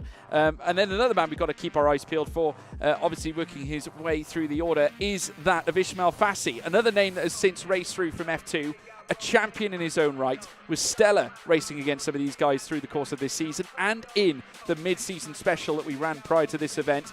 Pulled off the most sensational overtake when doing a double overtake at Singapore. Of course, myself and Jack Cannan were covering that race. And just to have the ability, the bold comprehension of making the big moves where they count, that is where Fassi is strongest. And this is why Williams place such high esteem, such high stock into this young talent for the future. Yeah, I was also looking at Otis Lawrence when I was making that particular statement earlier on. Fair point well made about Ismail Fassi, but you've got to remember he's had a bit longer to establish himself, unlike Otis. Now, Otis has proven himself over the Xbox platform, as I believe it was. But it's a very, very different feel. Now, not meaning to cast shadow on other platform drivers, not at all. But you've got to bear in mind that over on the PC platform is where you've got the biggest concentration of the superstars, the gods amongst the great, so to speak. And Otis Lawrence has hit the ground running. I'm bowled away by how quickly he's just gotten in and gotten on with it and already making a name for himself. Again, not taking anything away from already established superstars, but there's always that element of, all right, new guy, come on then, let's see what you got. And he's like, yeah, I'm here to fight. Well, there's one question that's burning the live chat, and I've seen it constantly, Chris, in the live chat. What's in the fridge? A lot of fizzy drinks, actually. That's my drinks fridge that's back there. The food one is in the kitchen over that way. So there you go. I'm afraid it's nothing more exciting than that. Well, there you go, folks. There we go. There's your insight for you. As we now wait and see, certainly for the cars. I wasn't prepared for that in the slightest. Thank you, Shat. Well, if you want to blame anyone, blame my friends at home, my thousands of friends at home that are all asking the big question. But naturally, great to see it. But kudos to you guys in the chat for bringing that up. We're looking forward to obviously yet another great race. The timer is ticking downwards, folks. We are entering the session. So let us know in the live chat now, who is your selections for the race win? We want to hear from you as we're going to be jumping straight into this. As far as my understanding goes, we're still not running the formation lap, as far as I'm aware. So still brace yourself. We could be jumping straight into this very, very quickly. Tactics rules, I'm betting Manly for the win, Mr. Morgan, but most importantly, you are the winner. That's very kind of you. I'm not going to complete that because it sounds very big-headed. For the we got more as well. Will Buxton and Chris Buxton are related. They look like twins. I'd agree. What do you make of that, Chris? I wish. I wish. Sadly, no. We share the name, but no birthright, as far as I'm on that. As far as I know, anyway. But you never know. Have you ever seen that show, Who Do You Think You Are? I mean, yes. You never know, my man. You never know. We're just waiting now for the cars to obviously line up onto the grid, folks. We will move across, obviously, just in preparation of it, because obviously with the formation lap, it's going to bring a sudden start to the race, and we certainly don't want to miss it. There you can see, certainly, a dry track here at Losail. You wouldn't expect anything different, really, considering the location. Very, very warm at this part of the country. The track itself, though, is going to deliver us a clinic. 5.418 kilometers, I said, 3.367 miles in the desert. And here at the Losail circuit, high speeds with minimal slow speed sections and corners. But we are going to be here bringing you an excitable race. Certainly on top right now, it is going to be Lucas Blakely. Can anyone catch the former PSGL champion and the current F1 Esports Pro Championship champion? Will anyone stop the man in papaya? That being Lucas Blakely. Chris, what is your take? Who's winning this? Oh, I'll come back to you. The lights now going red here. 4, 5 lights. And it's pedal to the metal, and it is go, go, go, go, go. Lucas Blakely getting away well. Tom Manley not getting the best of jumps, already being tackled by that of Thomas Ronnar. In towards turn one they go, wheel to wheel again, as though they go side by side, but still Manley holds on to second place. Ronnar now down in third with Pookie all over his rear. Look at Ishmael Fassi and Pookie coming together, but still Pookie keeping him at bay. Still Fassi though looking to try and game with him behind Patrick Sheepos, and Danny Berejne going larger on the outside there of Alvaro Caraton, but Caraton sleuthing his way through right from the get-go. A very clean, orderly start. Excitement already, Chris. Absolutely. Now everybody except for Jake Benham have gone for hard tyres, completely defying what I was saying earlier. And Ismail Fassi has managed to get his way past Eastbound Pookie coming through turn 7. Lovely move. The two Haas drivers are having an argument. No team orders going on there. Otis Lawrence on the outside line of Danny Berstein, neither giving any quarter. The last one got the inside line for the three right-handers, and Danny bows out of it. Benham is up to 14th already. He wants to, well, he needs to make use of those soft tyres. Nearly bins it indeed with the very heavy car coming through turn 14. He's setting them up and laying them down in the AlphaTauri. Well, a very, very good start indeed to this race. Lots of action already as we run on board with Otis Lawrence heading down the long straight now. Plenty of cars on the hard tyres. Only one car on the softs, Jake Benham, and he's already up to 14th place as a result as well, as we start to see more movements further down as well. Of course, a battle with that of Jana Watmir, who's now in the midst of pressure from Tomek Paradzic, who now holds on to 15th, keeps at bay Jana Watmir, who now has to wait in behind him now, with Simon Weigang in 17th, breathing down both their necks. A lot of activity down the bottom end of the field here. Absolutely so. The entire field separated by barely anything. When DRS kicks in, will we see a big shuffle of the field? Well, we will see. There's not a lot of gaps between any of them. Lucas Blakely is the one that's got probably the biggest gap, such as it is, in the field at the moment. Nearly half a second between the papaya up front and Tom Manley in the leading AlphaTauri at the moment, with Ronhar breathing down his diffuser. What about Benham now? I was surmising earlier that this track is an absolute tyre muncher. I can't see that Jay Benham's going to go too far into this race with those starting soft tyres, but nonetheless, he is pressing on. He is 6 positions up from where he started, as his next target is Denoso in the Aston Martin to try and banzai the inside. Well, not here again. No major braking zones for the AlphaTauri to capitalise. Oh! Same there! Massive snap there from Fabrizio Denoso, who's caught it. But that's given an easy pass to Jake Benham. Well, there you have it, Jake Benham, the All-Star, with an All-Stars rise here on the soft tyres. While he is on the fastest compound of all, you still have to use them. Again, looking around the outside, heading through turn 1. Here on Luke Smith, he's going to try and cling onto the outside, which will become the inside, heading in towards turn 2. Benham, the ascension, up into 12th place now, ahead of Luke Smith in the Alpine, who is now down a place. But Benham all the way back from P20, now 8 places up from where he started. My goodness me, wanting to try and put the Q1 into them behind him, and he is certainly making headlines here as he's carving his way through the field right behind Benham is Smith and Denoso, the Aston Martin, trying to recover from that small moment in the previous lap, and Weigang's in trouble. Simon Weigang in the other Aston Martin has dropped to the tail of the field. He's made a mistake somewhere. Did he jump or was he pushed? I didn't see it, so I'm not entirely certain. But there may well be damage on his car as he seems to be struggling to get it to corner properly. We'll see if he comes in. Not an ideal start for the returning German. No, not at all. Running on board as well with Barry Burham, and all the action seems to be happening at the tail end of the field. Obviously, with Jake Benham's rise on the soft tyres, it certainly has shaken up the field somewhat.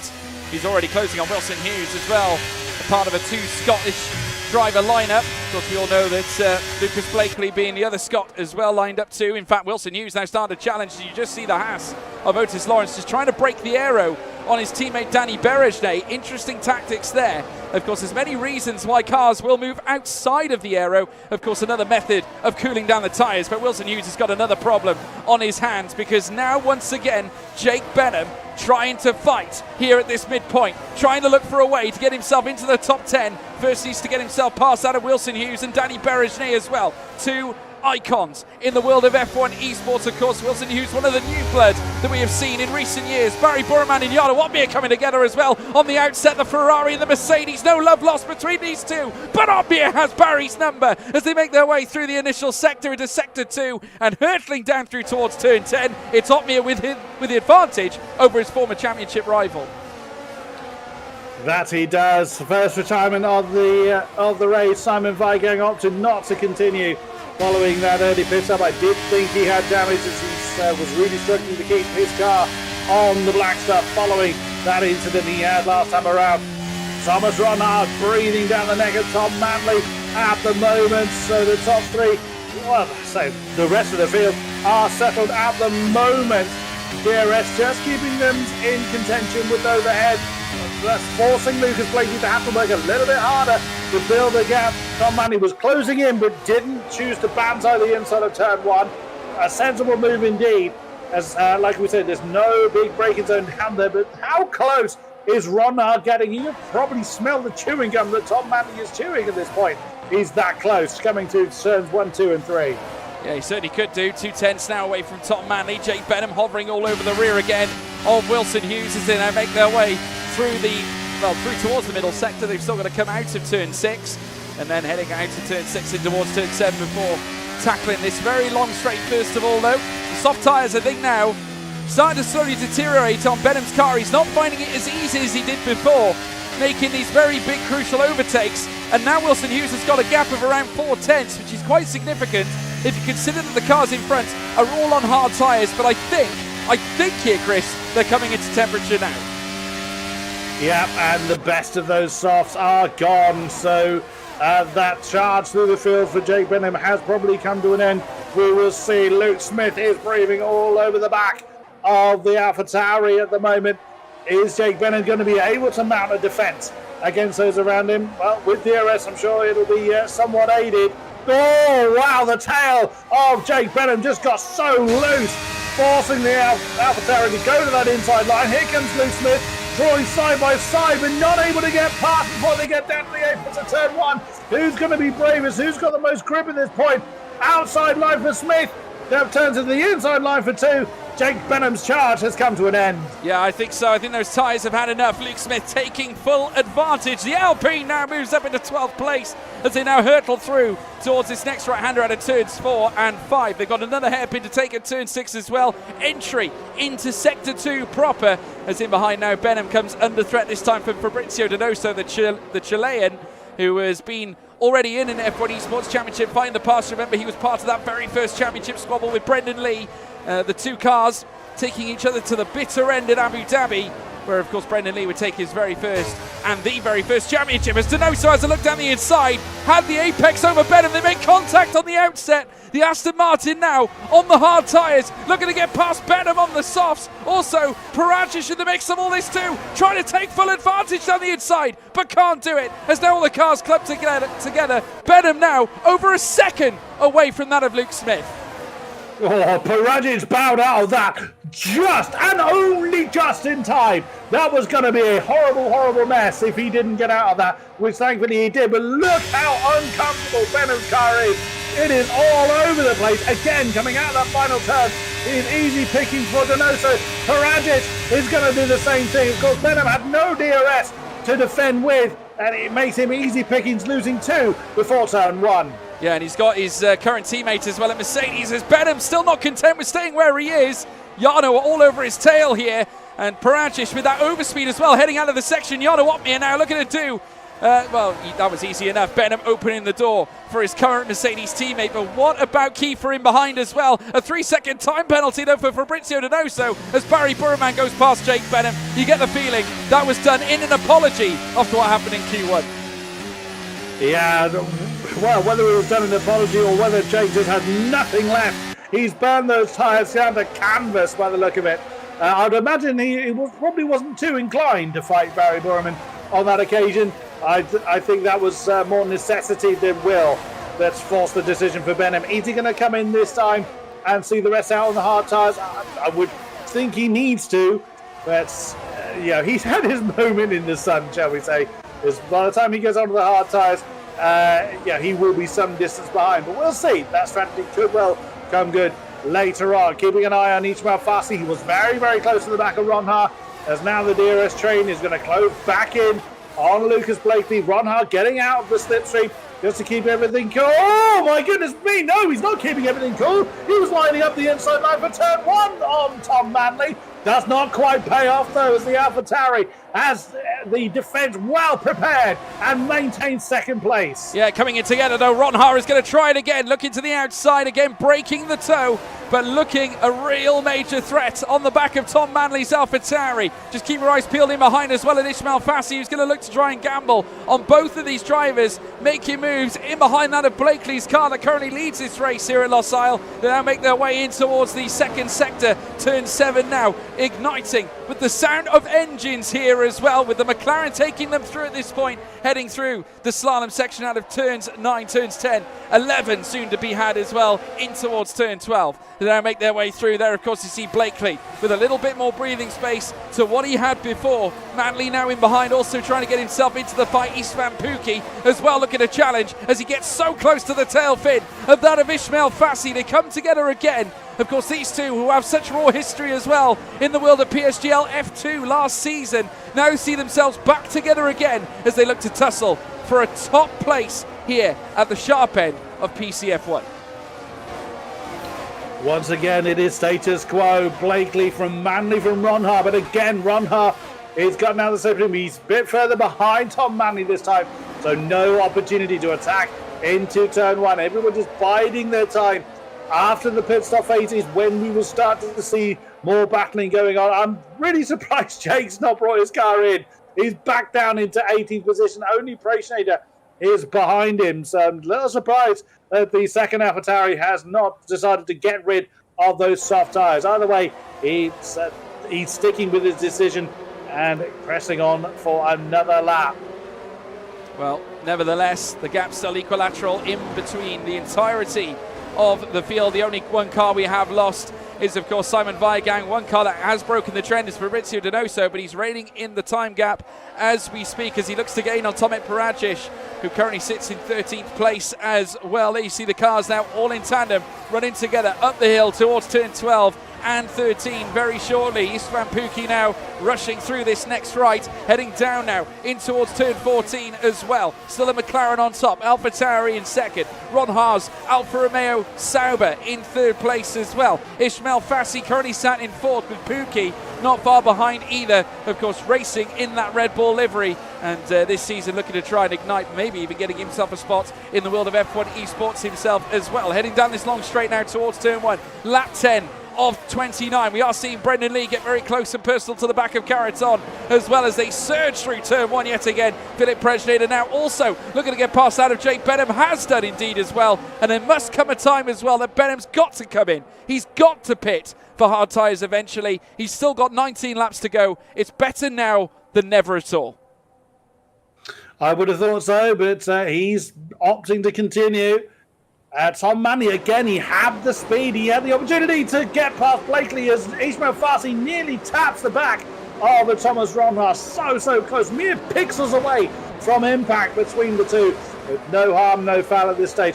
Tom Manley and a lot of people behind him are just waiting it out. They're keeping the battery full or nearly full to mount a charge in the second half of the race. We've seen this in various tracks in various places. Even Lucas Blakely up front isn't using huge amounts to keep the gap where it is. But Tom Manley is essentially the driver of the DRS train behind. So, yeah, he had the speed, he had the opportunity to try and take the race lead, but has opted not to. He wants to keep himself in prime fighting condition for post-pit stop. Yeah, absolutely right indeed. There's Ron Haar now, currently sat in third place, of course asking already some of the big questions on that of Tom Manley. Remember, this was the man who missed out on the PSGL PCF1 title at the end of last season. Now trying to break away from the train, of course, being that of Tom Manley. Of course, applying some of that drag as they make their way in towards turn 1. Now we're seeing a tie between Otmir and Donoso. Otmir now down the inside at turn 1, moves up a place. Donoso comes fighting straight back at him here as well. Can't quite find a way through around the outside of turn 2. Turn 3, though, might hold some options for him. Heading down the long straight. Does he choose to attack that, the Mercedes driver? Of course, Jarno Otmir, the Flying Dutchman, not fazed by such matters, remains in 14th. That he does as Ron Hart nearly pushes Tom Manley coming out of turn 6. But everybody remaining where they are. Constantine is so close together. But this comes back to what I was saying earlier about trusting the drivers you're around. These guys know that they certainly don't expect any silly braking maneuvers, any sudden changes of direction that would kind of go against the grain. They know what to expect from each other. Having how many laps and how many tracks have these guys all across the source? They know what to expect, and therefore they know they can drive this close, wheel to wheel, nose to diffuser, for lap after lap after lap.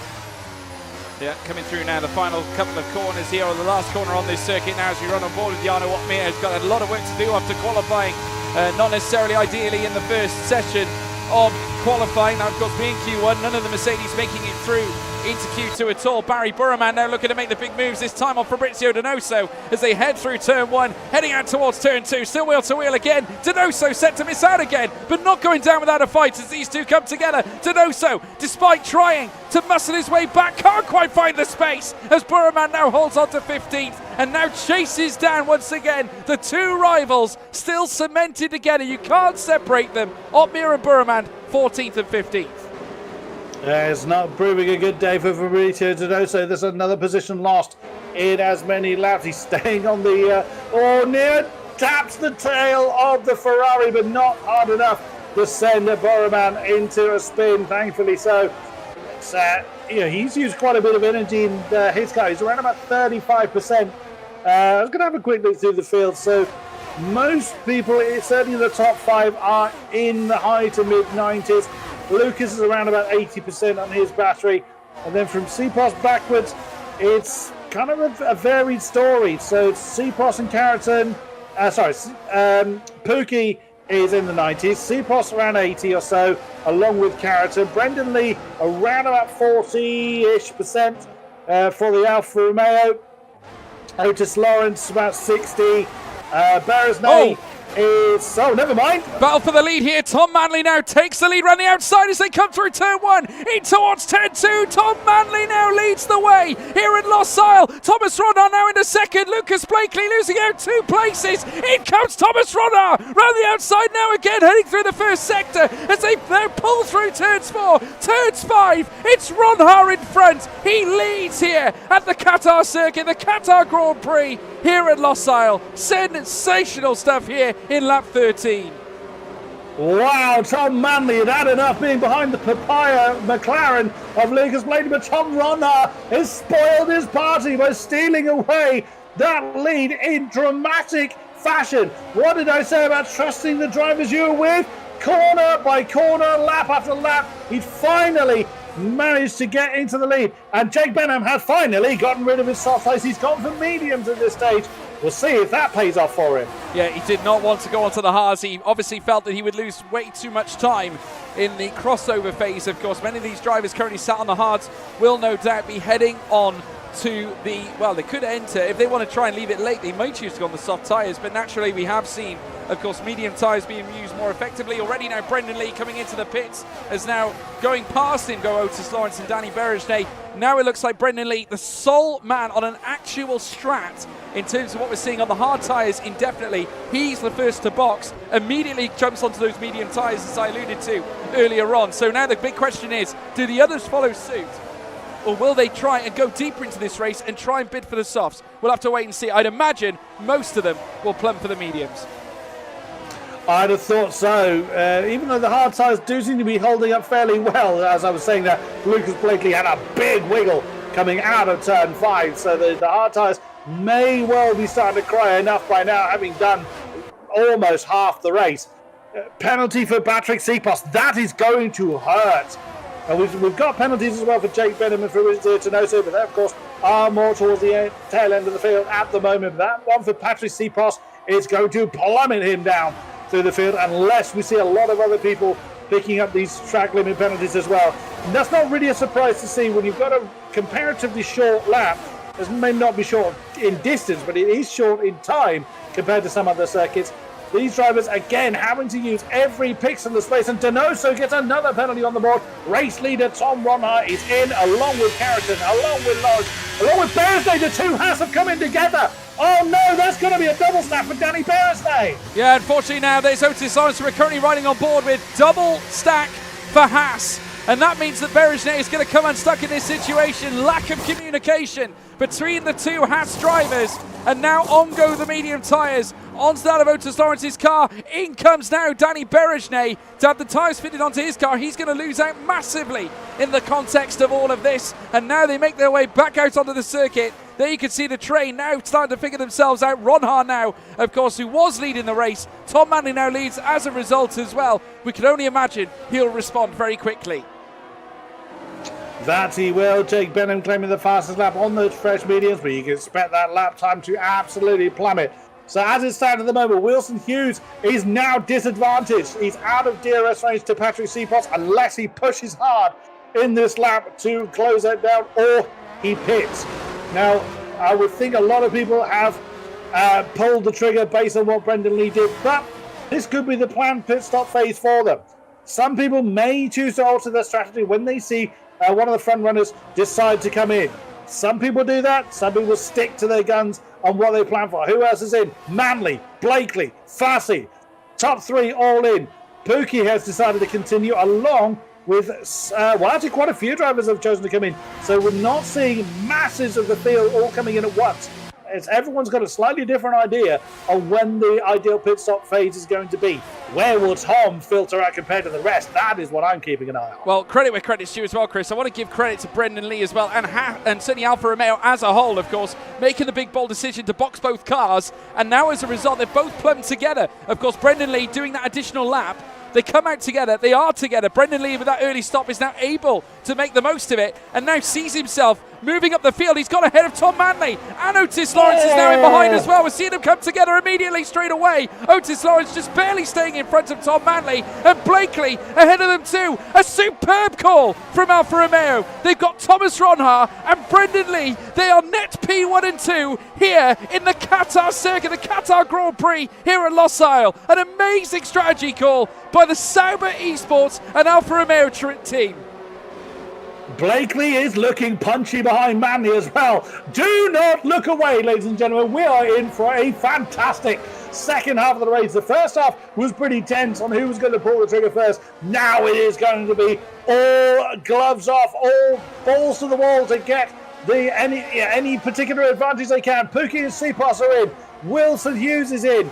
But Luke Smith and Paragic are going long on this particular strategy. So who's got it right? We won't know until the end of the race. But at the moment, it looks like the undercut is paying off dividends. It certainly does so. We're currently seeing Thomas Ronhart now make his way towards the final corner. He'll soon make his way past Hugh Figure, Wilson Hughes, Patrick Sheepos, Istvan Pookie as well. All three of them currently now making their way out onto the pit lane. And past go the two Alfa Romeos as well, setting a fastest lap, Thomas Ronhart, and pulling his teammates along for the ride as well. It's Thomas Ronhart 7th. Brendan Lee 8th, as I said before, net P1 and P2 as the cars now venture back out onto the circuit. I tell you what, I can imagine as well, credit going to that of Otis Lawrence, who called to box when he did, because he himself managed to leapfrog the two cars that were ahead of him as well. Remember, Tom Manley, Lucas Blakely, as well as Ronhart were leading their way in this race. Otis has jumped two of them and now sees himself on a net podium in behind Thomas Ronhart and Brendan Lee. Extraordinary stuff. Just a sheer precision use of the pit stop, and that's exactly what's granted them these places here at this point. Who did we say at the top of the show was an upcoming star? That man currently in ninth in the Haas. Exactly as you say, George. Well played to Otis. Danny Beresnay, whether there was a communication breakdown, whatever it was, he is the one that suffered, but anything can still happen. More pit stops going on. Luke Smith and Barry Burman now in, as Paragic and Jarno Otmid choose to continue long.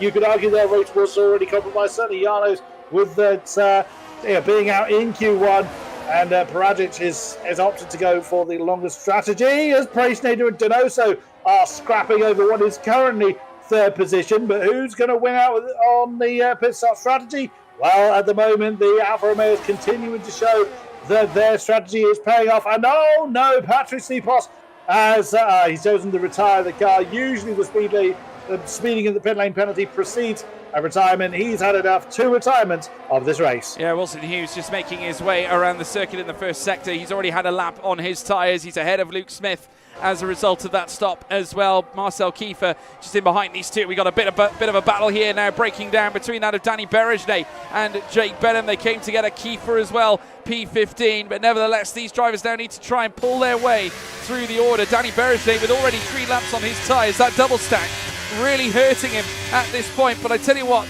the juxtaposition side of things, the opposite should I say, Thomas Ronhaar and Brendan Lee, he's 1 and 2 in terms of a net standpoint, with Otis Lawrence in 7th as well, 3rd in terms of net positioning as well. Thomas Ronhaar now makes his way through as well, currently seeing him further up, currently sat in Sector 3 right now. 2 more cars come into the pits. Parajic and Otmir now choosing the box, as does Philip Prejnader. Fabrizio Donoso still yet to box, has a penalty to his name. He is now making his way across the line. He is now your on-track leader, as now we see that of Thomas Ronhaar crossing the start-finish line to begin yet another lap. And he'll now venture his way down towards turn 1 with Brendan Lee in hot pursuit. But take a look at Otis Lawrence here. He is not done yet, and does certainly look threatening on the back of Brendan Lee's car. Now, this is going to be interesting whether they play the championship game here. Brendan Lee is 6th in the championship with 1 podium to his name already, whereas Tom Ronhaar sadly has had a really difficult start of the season with no points on the board. Now, is Brendan going to stay where he is and play the team game rear gunner to Otis Lawrence at Hal, or are they going to swap round? Now, if they're going to choose to swap round, that's going to be very, very risky. One, depending on how close the rest of the field is when they do it, obviously.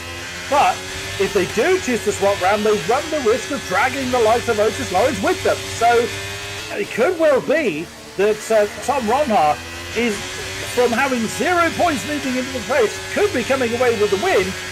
That would be the kind of more, quote-unquote, sensible option. But if Brendan Lee's going to push towards the championship, he needs to take all the points he can get from his rivals. Yeah, I'm just looking now. We're running on board here with Otis Lawrence. He looks so dialed into his car right now, heading through now the final 2 corners, turn 15. He's hovering all over the tail of Brendan Lee. You do have to wonder whether Otis Lawrence can out unhook. A little unshaky, and certainly a little unstable there from Brendan Lee, but the DRS helping him regain some place as Fabrizio Donoso on entrance to the pit now allows Thomas Ronhaar to take the absolute lead of this race. But look at Brendan Lee in behind, being threatened here by Otis Lawrence. The Haas now dialed into every apex as he looks to launch a charge here. The Haas that Thomas Ronhaar drove last season is now a considerable threat to that of the Dutchman and to that of his British teammates. Yeah, but don't look away from Tom Manley and Lucas Blakely behind. They are so close, nearly nailed together as the Scotsman is challenging on the outside line, coming down towards turn 6.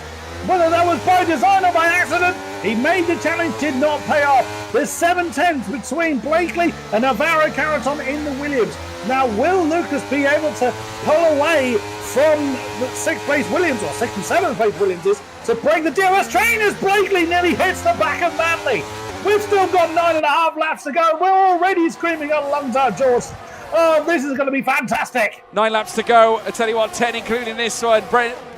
Certainly at this point, Lucas Blakely trying every which way possible to get past that of Tom Manley. That's proving easier said than done. Ismail Fasciola also hovering all over the back of his Williams teammates as well. As you can see from the rear of shot, Istvan Pukki as well very close in behind this fight too. So we've almost got 2 or 3 very, very different scraps happening within that of this top 8 contingent that we're currently seeing out on track now. Pukki might choose to make the move, but we got more scrapping now for 2nd place. Enter now Brendan Lee, who now looks to challenge on the inside of his teammate Thomas Ronhaar. Otis Lawrence now looks down the middle. Does he look to the left? He doesn't look to the right, that's for sure, because Brendan Lee, the 2-time F1 Esports champion, has his nose in front here at Qatar.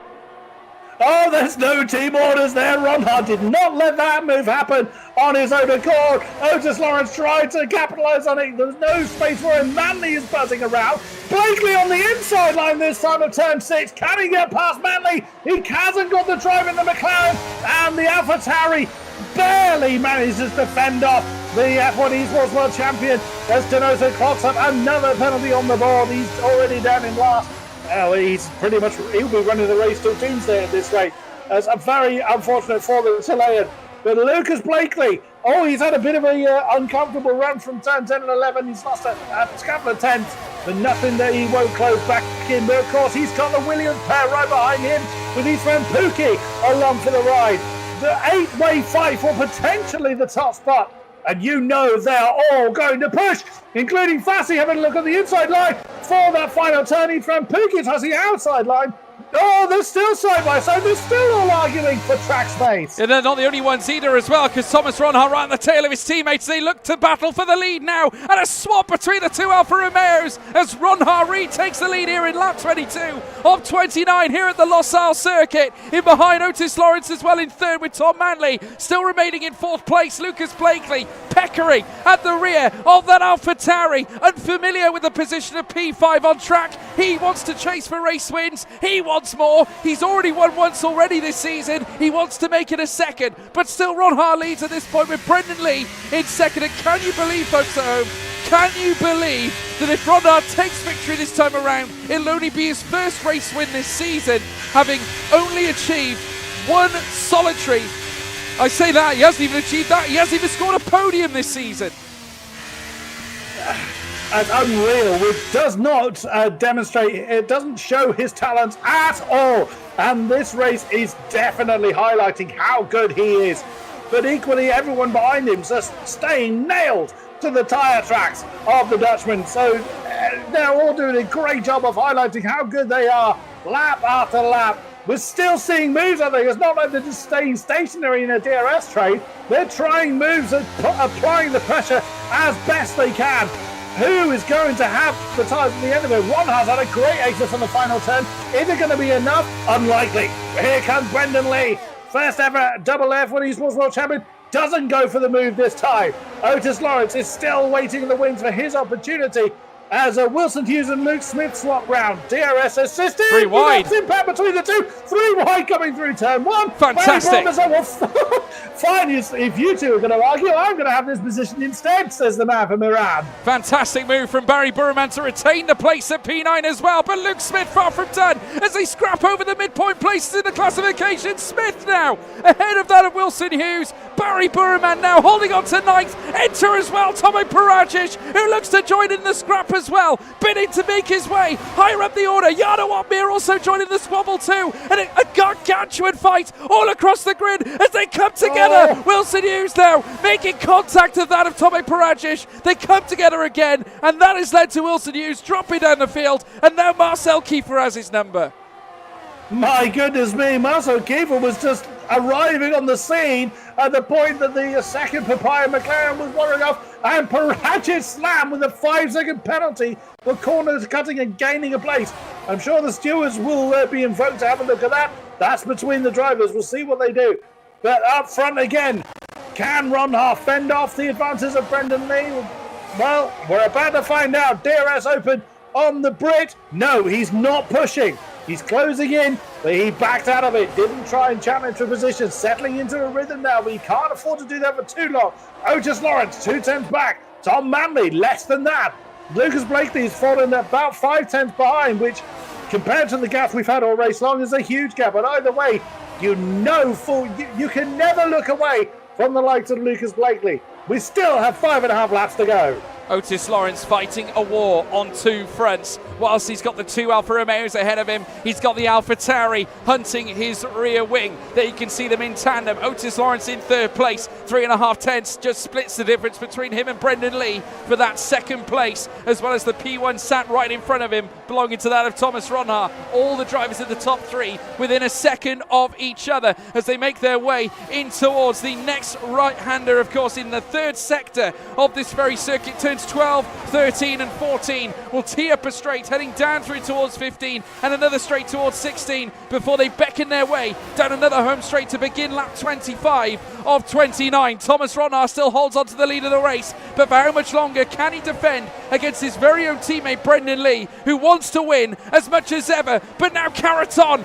bids to now strike back against Lucas Blakely this time. They come together, back into the air, and they go again, as now we see the 2 Alphas as well come together. They headed towards turn 1. Still though, Lucas Blakely able to defend. Caraton knocking on the door. The pace is back with the Spaniard. as Barry Berman has lost a position to Luke Smith. This trio have not given up their fight at all for ninth place. It may well be for the tail end of the points. That's not stopping them from pushing on whatsoever. Jana Wami has got a great ringside seat for that particular battle ahead of him, with Tommy Parajic also along for the ride. It's going to be difficult to know where to look in the closing stages of this race. Absolutely. It's all going to come down to a mere crescendo, folks at home. We've got Ron Ha leading the charge. Brendan Lee in second place. Otis Lawrence in third, knocking on the door, wanting more here at this point after scooping up a P3 last time. As it stands, he's on task to yet again achieve that. Of course, he'd want a little bit more. He is capable of taking race wins. We saw what he did, obviously, back in the United States. Unfortunately, having that win taken away from him due to, obviously, what happened with that white line on entry to the pit lane.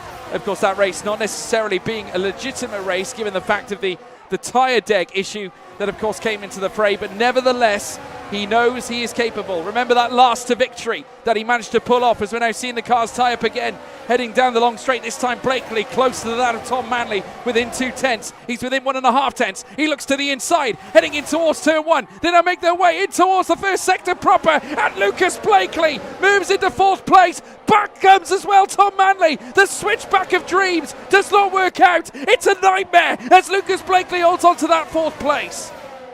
Tom Manley's got no battery left at all. He just lost out at the crucial moment. If he had a few percent left by that point, he may well have been able to mount a counter-offence to the Scotsman. No such luck for Manley.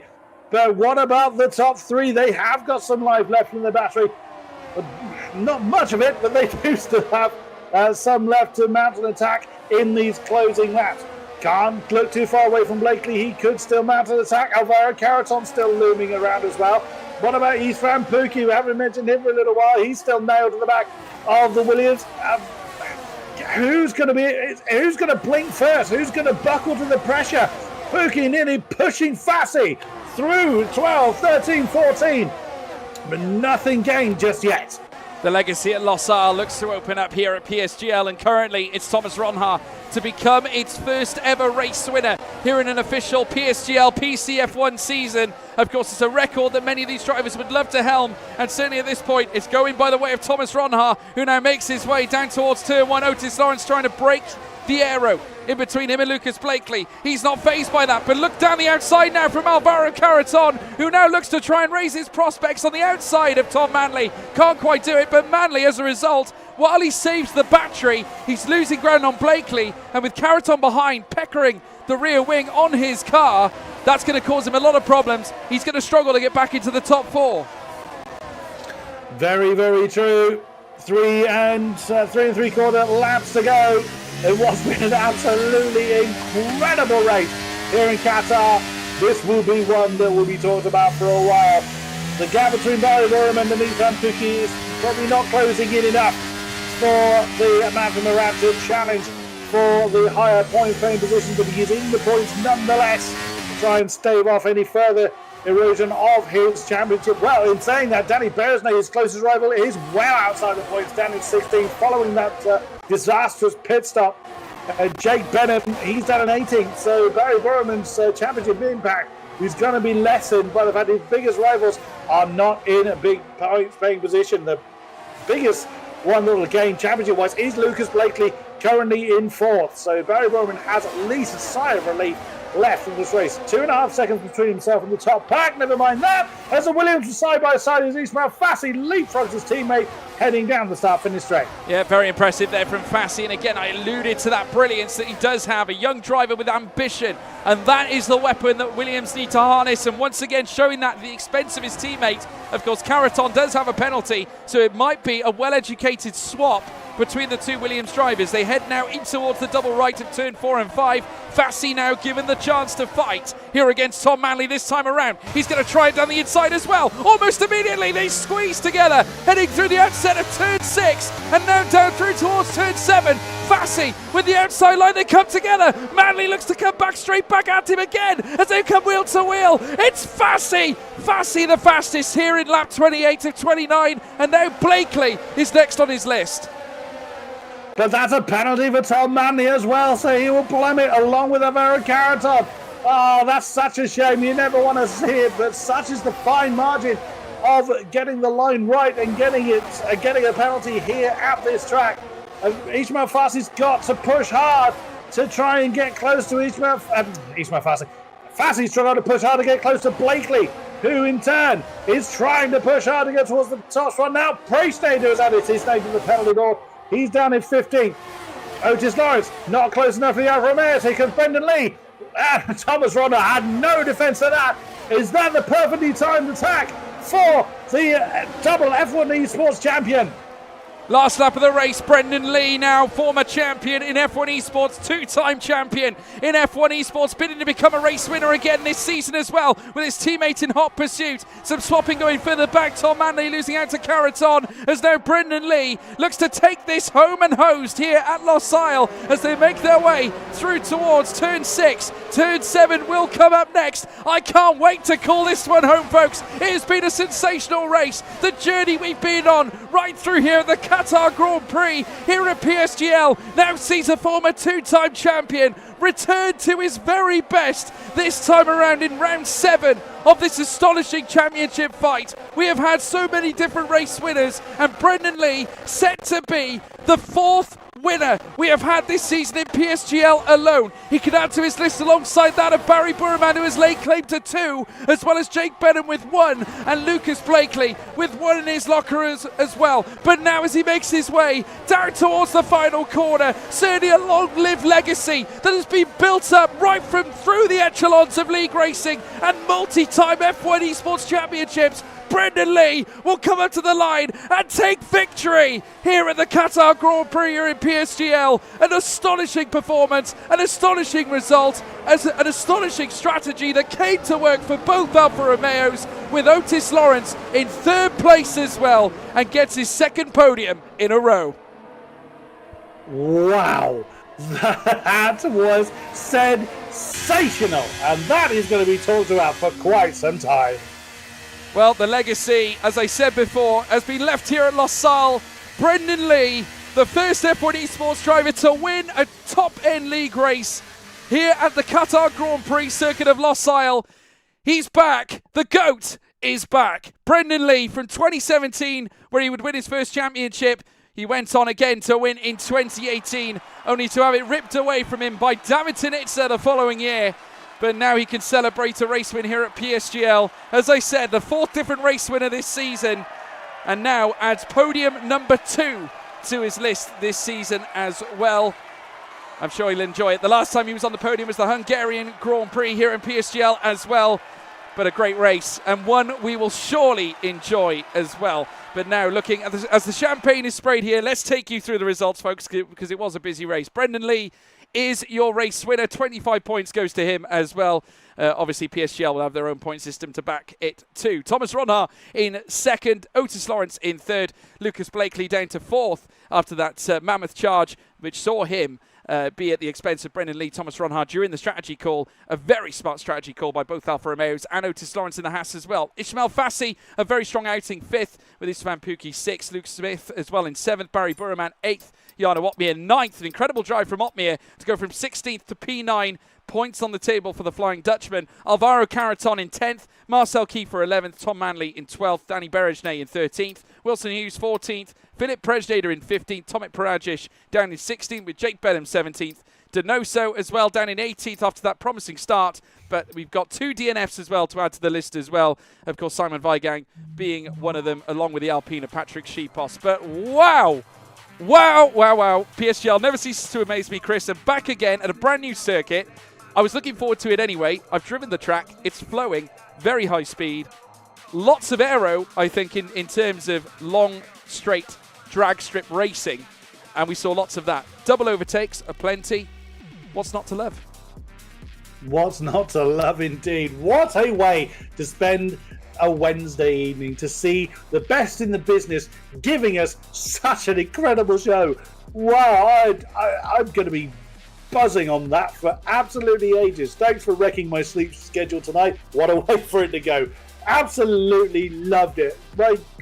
This grin has been on my face for hours, and long may it continue. That was superb. yeah, I'm going round in circles, and I don't apologise for it. That was just amazing. Loved it, loved it, loved it. Well, I think the fans at home would have loved that too. If you had Brendan Lee on your shopping list to win that one tonight, let us know, folks, in the live chat. Of course, you've commentated Brendan Lee for many years, Chris. You would have seen him back in AOR in the glory days of when he was obviously winning that championship on both Xbox, as I believe he was racing under Cupid. Was that his name back in the day? From if I remember all those years back. And then, of course, on the PC platform, prior to him winning his very first F1 Esports title, he was winning championships there as well.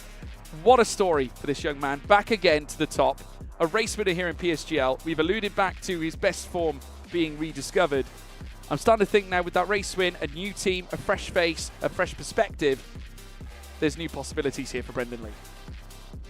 Absolutely. So you've got to think he's been on the inside of several top F1 Esports teams leading up to this point. But enough of that. We've got some people to speak to. We certainly do. I'm delighted to be joined by Brendan Lee in this commentary box. Great to have you back, Brendan, and in a winning scenario as well. Winning here at Losail. The first time PSGL has come to Losail, and your name has top of the list. And said you love putting your name first to things. You're the first F1 Esports champion. Now you're the first man to win at Losail in PSGL. Yeah, it's not bad. I think first and foremost, though, I want to say thank you to the team. Also, thank you to Thomas for amazing teamwork in the race. It's been a busy few weeks. Of course, I was doing Formula E on the weekend, so came into this race with very limited preparation. But we did a great execution behind the scenes, and here we are. I can't thank you guys enough for the team behind the scenes. Yeah, genuinely feels good. Well, it was a tremendous result, and I think what we've got to put it down to is the incredible strategy call, I think, midway through the race, because you managed to jump up not only ahead of Lucas Blakely, but there were fields of cars in front, including that of Tom Manley, many others as well, that were scrapping up at the front end. But you along with your teammate Thomas Ronha, managing to make it an Alfa Romeo 1-2 for the majority portion of the race towards the tail end after the strategy stops. You must have been thrilled with that outcome. Oh yeah, like when the pit stop sort of played out and we could sort of see that we were P1 and P2, I sort of knew that it was a really good chance for a result. Of course, we have a really fast driver, Otis, right behind us as well, who was pushing me hard in the first stint, second stint as well. So it was not, let's say, signed, sealed and delivered. There was a lot of fighting that went on, and pace, tyres and battery management as well, to ensure that we was in the best place possible with the final laps. So yeah, there's a lot more maybe than meets the eye with these kind of things. Yeah, I think obviously the initial looks of things, obviously I know that we're very much in the infancy stage of the F1 23 game, and obviously I think we're going to see a lot more leading up to the next F1 Esports Pro Championship. In terms of where you are right now, you've obviously been to a few teams, you've obviously won titles with the likes of Mercedes, you've of course been part of the Ferrari setup, since moved on now you're part of the Alfa Romeo contingent now as well. You have history at winning these kinds of championships, as well as being dominant in the world of F1 Esports. Does it feel like a good unison here right now? Are you happy with the setup? Obviously in terms of your plans going forward and the goals in mind, what's on the list? What's top of the tree for Brendan Lee? Yeah, like I have to say I'm very happy here, and I've loved spending time at the previous teams, Mercedes and Ferrari, I've been in. But definitely, I think the key word is, let's say, refinding myself, what works for me, what makes me the driver I am, my style of driving the car, my style of preparations. Let's say, a weight off the shoulder for myself, and that's really allowed myself to open up and sort of refine myself. There's definitely stuff that I still need to refine, so I'm happy that, let's say, this is not the finished article of myself either. I believe there's more to come. So looking forward, of course, the F1 Esports season is unannounced at the moment, but should be right around the corner. And I'm very excited to get my teeth into it, to be honest. It's going to be a whirlwind of a season. I think it's going to be intense, probably the most intense season ever. But I'm up for the challenge. I believe in the backing and the unison and the teamwork that we have. to maximise my capability on track. Yeah, well, we'll look forward to seeing that as well. And I want to give you credit as well, because like you said, you have come off the back of the Formula E Accelerate. How tricky has preparation been, obviously, given the fact that you're essentially being tested on multiple different simulators? To be honest, I really enjoyed it. There was many different factors on our factor in the Formula E car with different time models and how you manage it, how you bring them up to temperature, and definitely I was able to bring some of that learning back to F1. It was not easy as well because you put so much energy into preparing the Formula E race. It was my first race back on land since 2019, I believe. And then jumping back and coming back Monday morning, what was quite fun with all the train strikes. That was a bit of jumping snakes and ladders, getting on the way back. I know all about that, mate. You're not on your own. Yeah, yeah. So it was a fun experience getting home, but then started grinding the time trial and getting used to the track. And to be honest, was really not looking that bright at the start. Was definitely not a track that suited my initial driving style, but was able to learn, adapt, and it worked out right.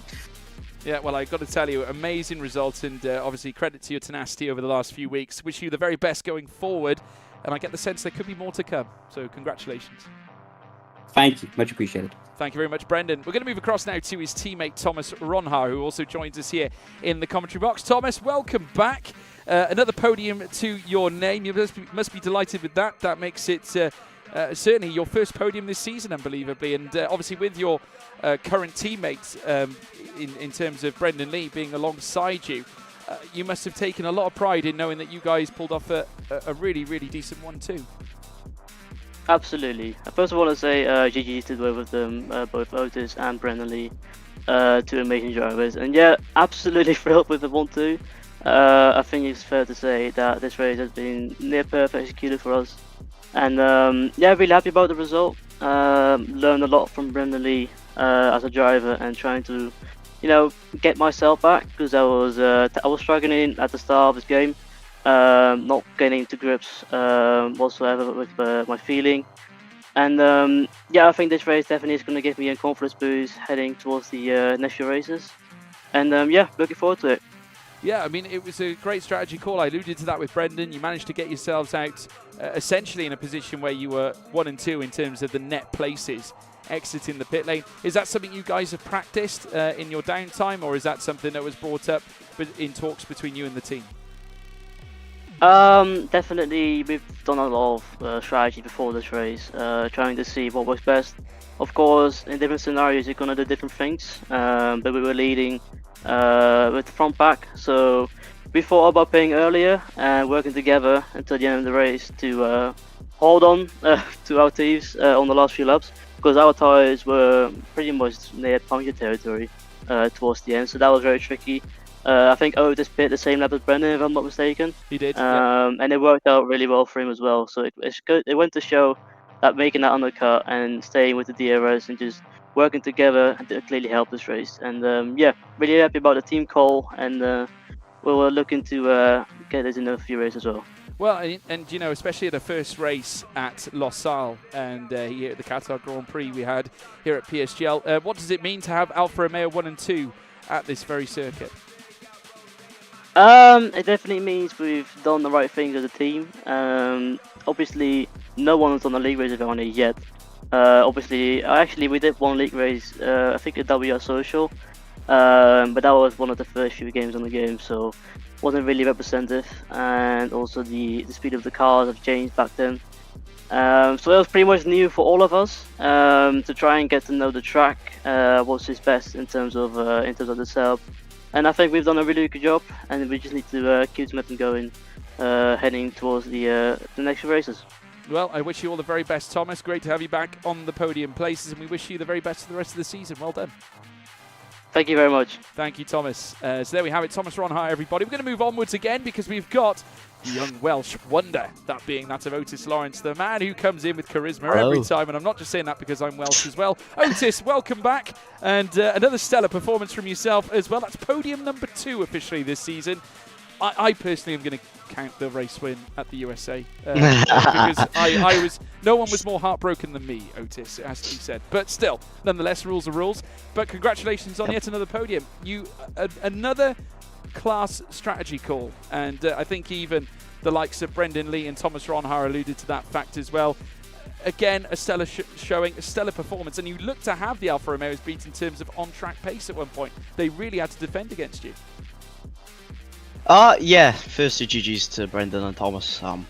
They were a nightmare to get past, but yeah, the pace was absolutely brilliant. I mean, I invalidated my last run of Q3, which was obviously put me P10, and I was going to be P4 lap time, so yeah, that was annoying. It was really annoying. Obviously, I felt the pressure and invalidated, but still, the pace in the race was absolutely brilliant. I mean, I felt really, really fast. I mean, it was just, I just won the car in the race. So yeah, obviously that's a massive positive, and yeah, Brendan and Thomas, they were just helping each other so much. I just couldn't get past them. But yeah, I'm so happy with the podium, and yeah, I'm really happy with the result. Yeah, I mean, it's a stellar result. As I said, your second podium officially this season. I mean, coming off the back of, a qualifying that perhaps you were not necessarily happy with in all honesty, but then coming back like you have done in recent weeks and just showing that ruthless aggression, that pace, which is so seldom seen from a young star such as yourself. How much work have you put in preparation for Lost Isle? Has there been a lot of time taken out of your day to try and get yourself up to OP pace at that point? Yeah, as I'm off school now, obviously I have a lot more time to sweat the game.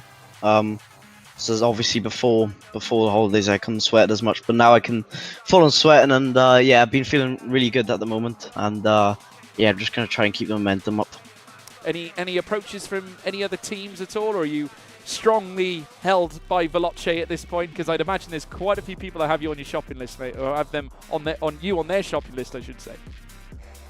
I don't think so, no.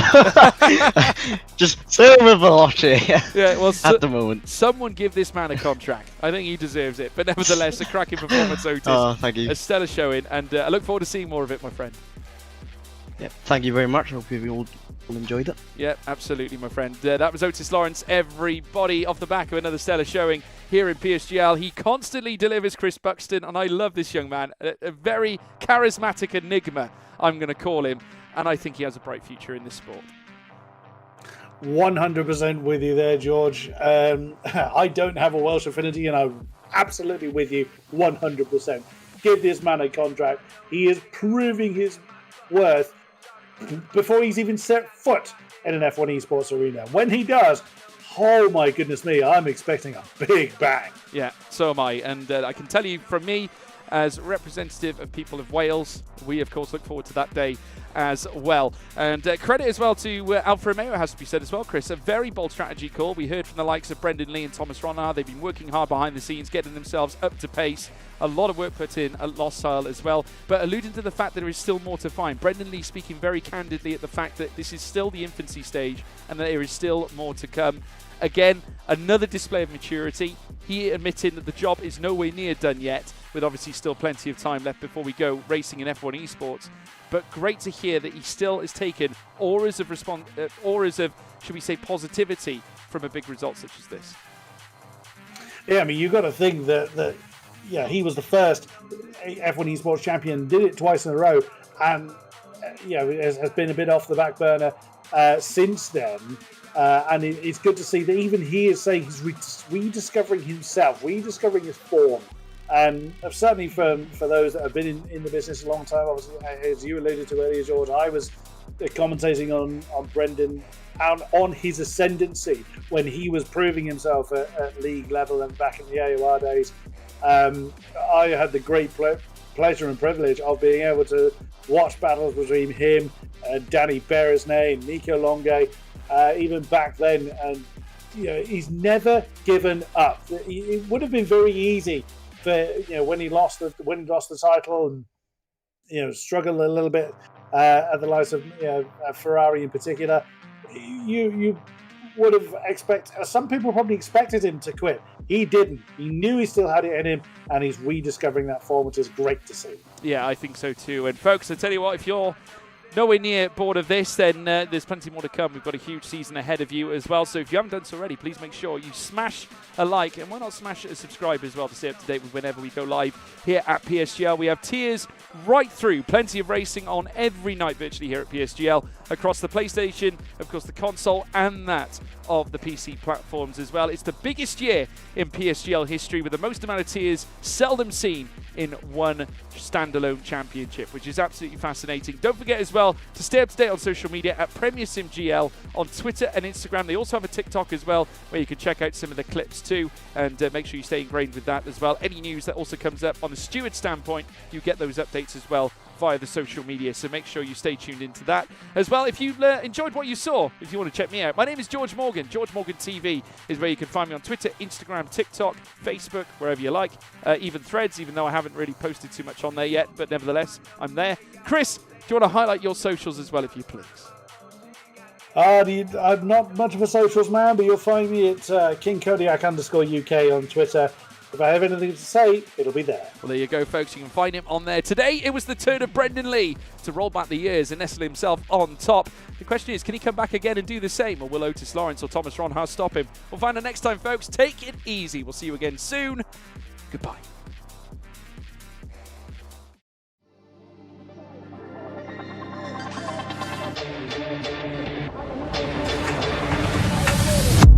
Desperately trying to hang on.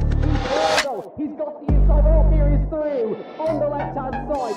Hooks the apex, gets on the power nicely, and that is job done. Jarno Opmeer now to the last couple of corners now. His finest drive, his greatest drive, and he's done it at the Circuit of the Americas. He returns to the top step of the podium. Once again, the ghost is back. Jarno Opmeer wins the US Grand Prix in a stunning Grand Prix.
Cocaine in my nose, got rose in my cup though.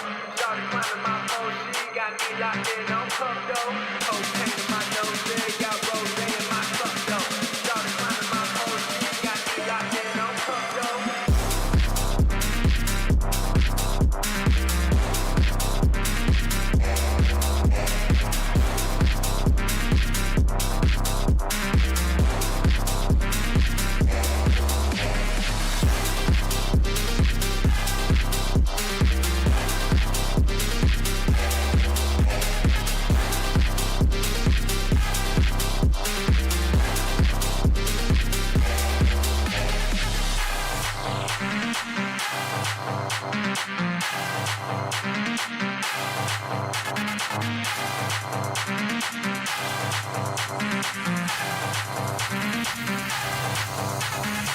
Cocaine in my nose, got rose in my cup though.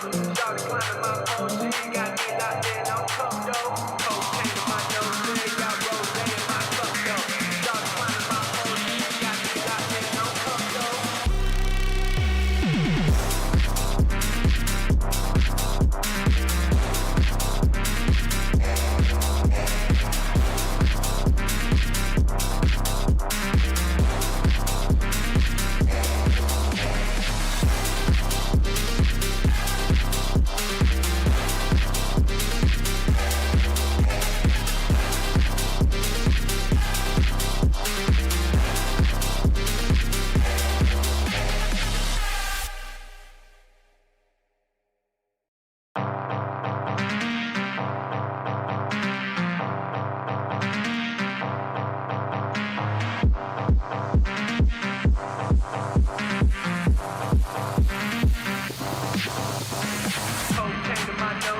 got rose in my cup though. Started climbing my pole, she got me locked in on cup though. Cocaine in my nose, got rose in my cup though. Started climbing my pole, she got me locked in on cup though.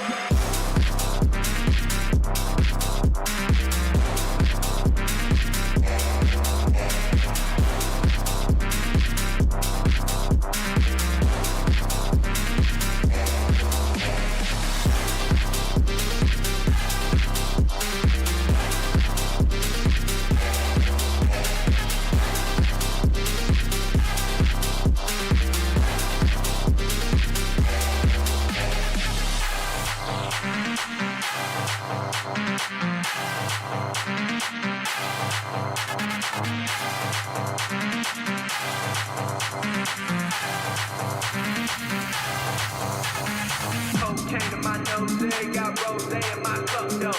Started climbing my pole, she got me locked in on cup though. Cocaine in my nose, got rose in my cup though. Started climbing my pole, she got me locked in on cup though.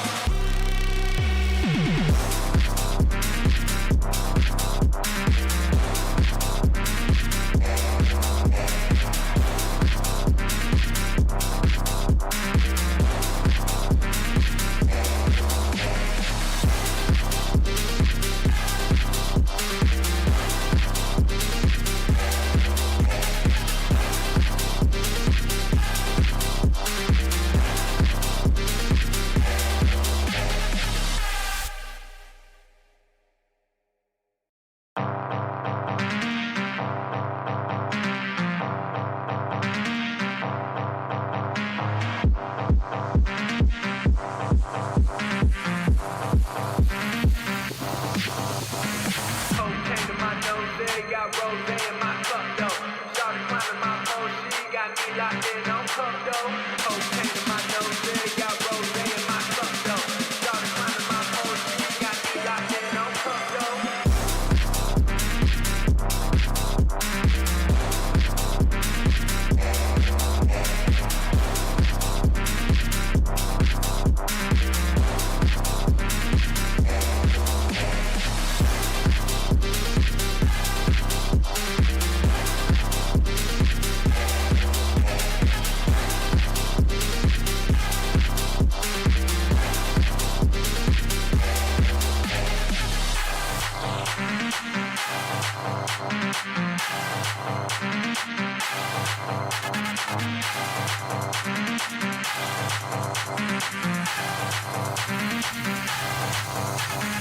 Cocaine in my nose, got rose